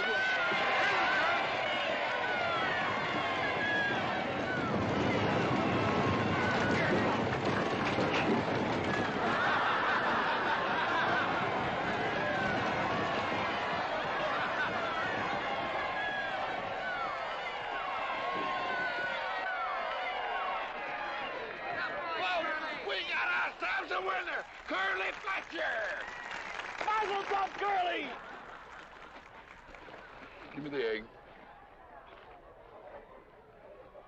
Disqualified. Here you go, Curly. GW, you'll never believe what happened over there. What? You smell a beer. Well, naturally, I'm drinking beer.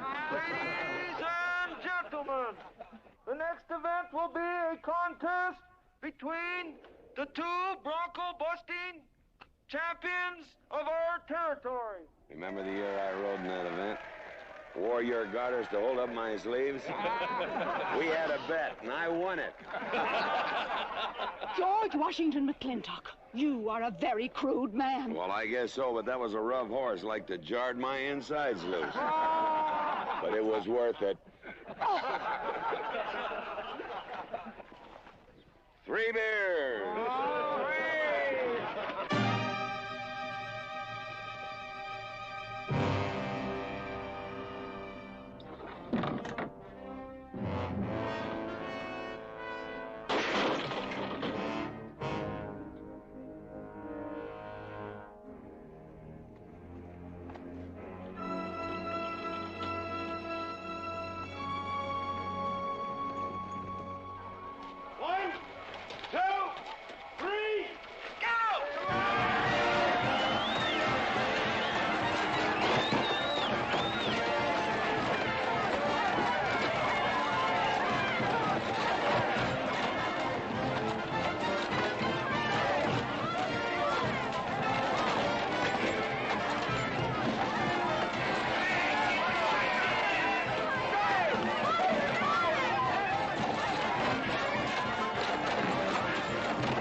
so.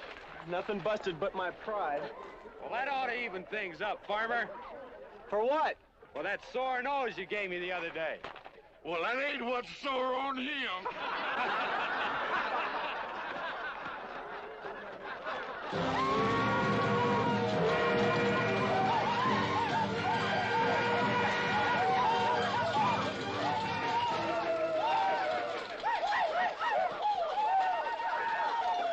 The closing event is the cow pony race.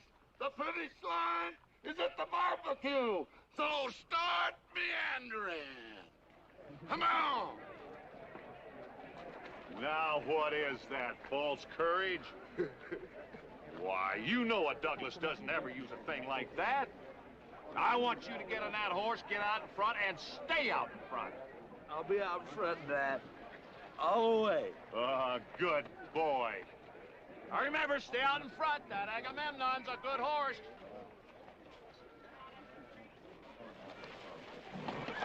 Oh, Agamemnon.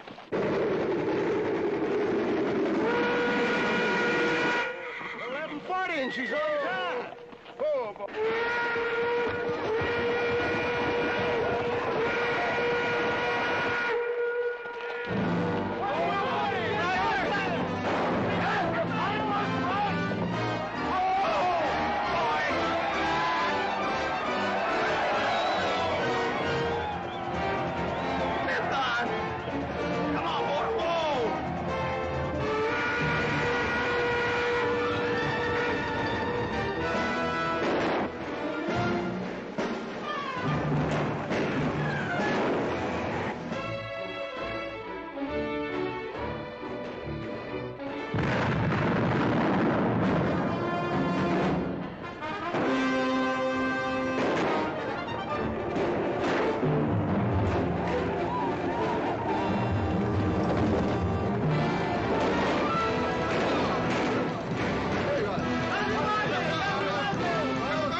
Whose idea was this stunt? God doggone it, I'm a real bull.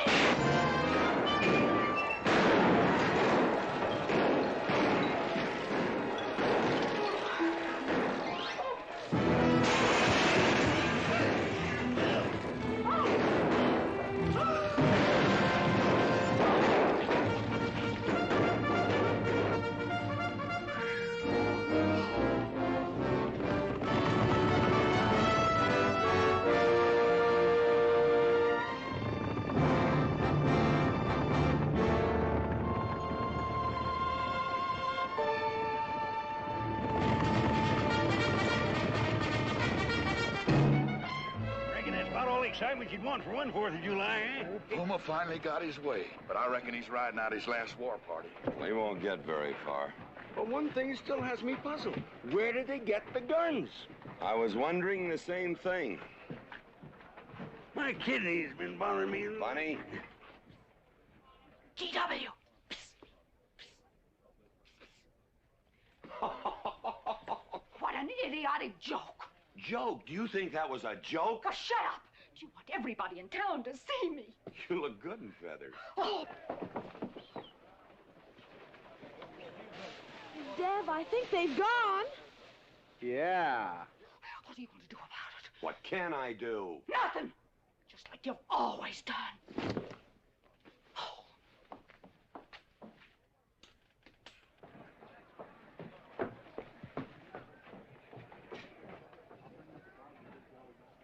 How long, GW? How long what? Katherine. She's been riding herd on you for 2 years now. I'm a peaceable man. But my father used to say, you raise your voice, it doesn't do any good. It's time to raise your hand. Well, I've been planning to do something about it. I'll have another talk with her. Talk to her? Talk to her? Talking won't do any good. Becky, have you seen your... What's been happening around here? You've got hay all over you. Been some mighty sneaky goings-on here during that raid, Mr. McLintock. Who was it said only a trollop would kiss a man before they were formally engaged? Oh, but we are engaged, sir. You are? That is, with your permission. Well, you've got it. Oh, Mrs. Warren? I think it's wonderful. I guess this is the only engagement that ever started off of a spanking. Mm-hmm. I reckon Birnbaum is right. All right. Lord bless us, this is gonna be a great day. Doggone it, folks. Let's don't let a little old Indian raid break up a good barbecue and a rodeo. Get the meat down. Let's go. You contestants, get ready for the cow pony race.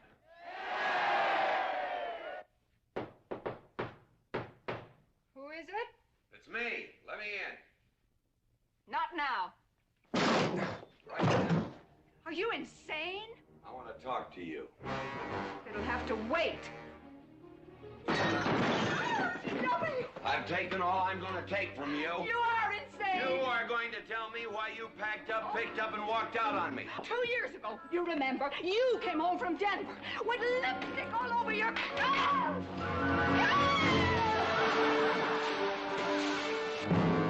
Lipstick on my collar. I've got the shirt to prove it. Who cares? Why, you big...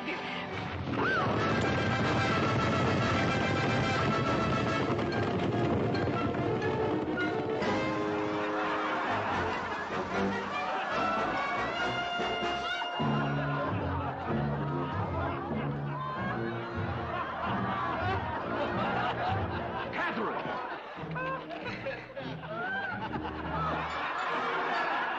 G.W., you are a ruffian. Cuthbert, you are right.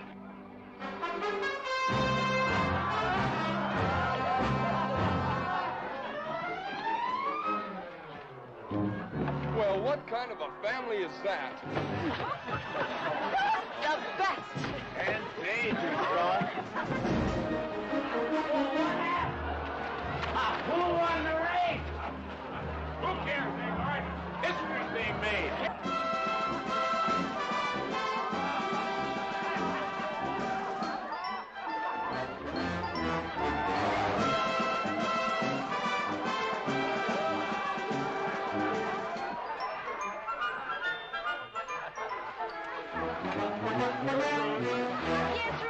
I regret to inform you I've changed my mind about matrimony.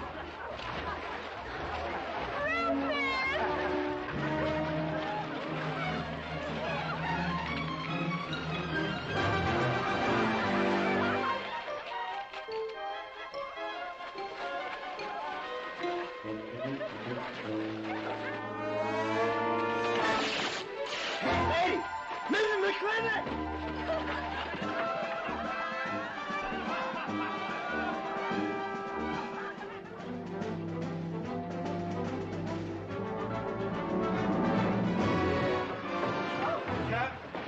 Katherine!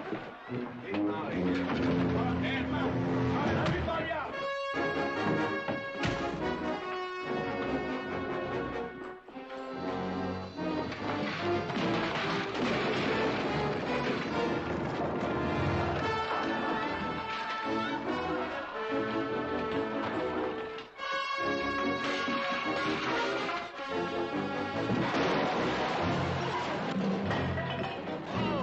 Looks like G.W. is buying out the whole store. I'm afraid you're right.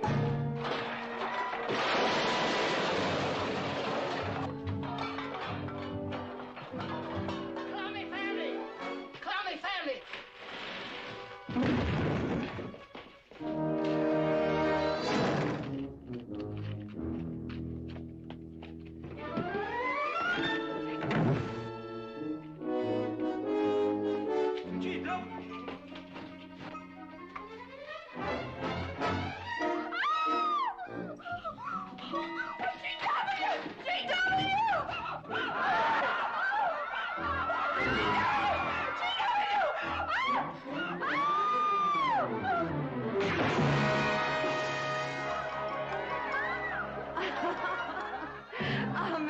McLintock, you're all wet.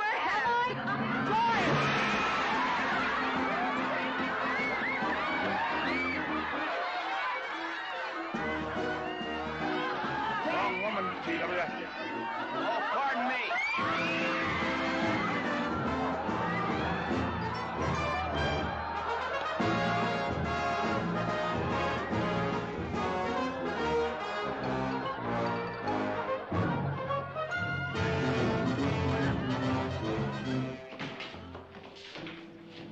Mrs. McLintock, you setting a new style?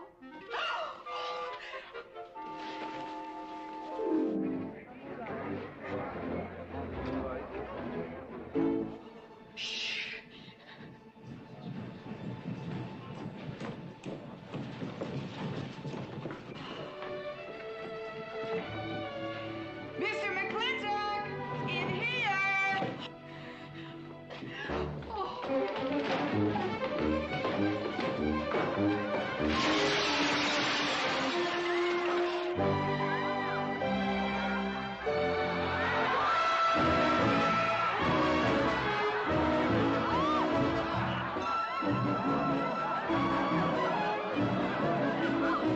If I ever get through this humiliation, you'll rue the day you ever met me. Oh, belly aching, fight all you want. It won't do you any good. You've been digging those burrs into me for 2 years. Now you're gonna get your comeuppance. Thanks. My father would be proud of you! Now make him prouder.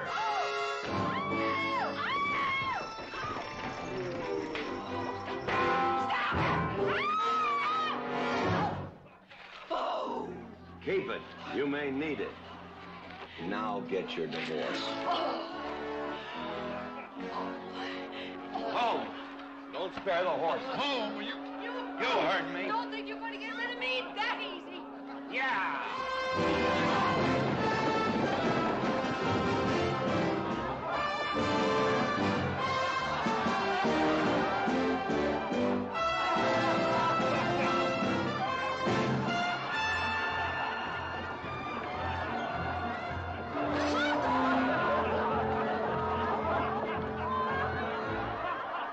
No more living in the capital? No. No more Newport in season? Nope. No more dancing at the governor's ball? No, GW. Happy days. 310 times without a miss. That's a record.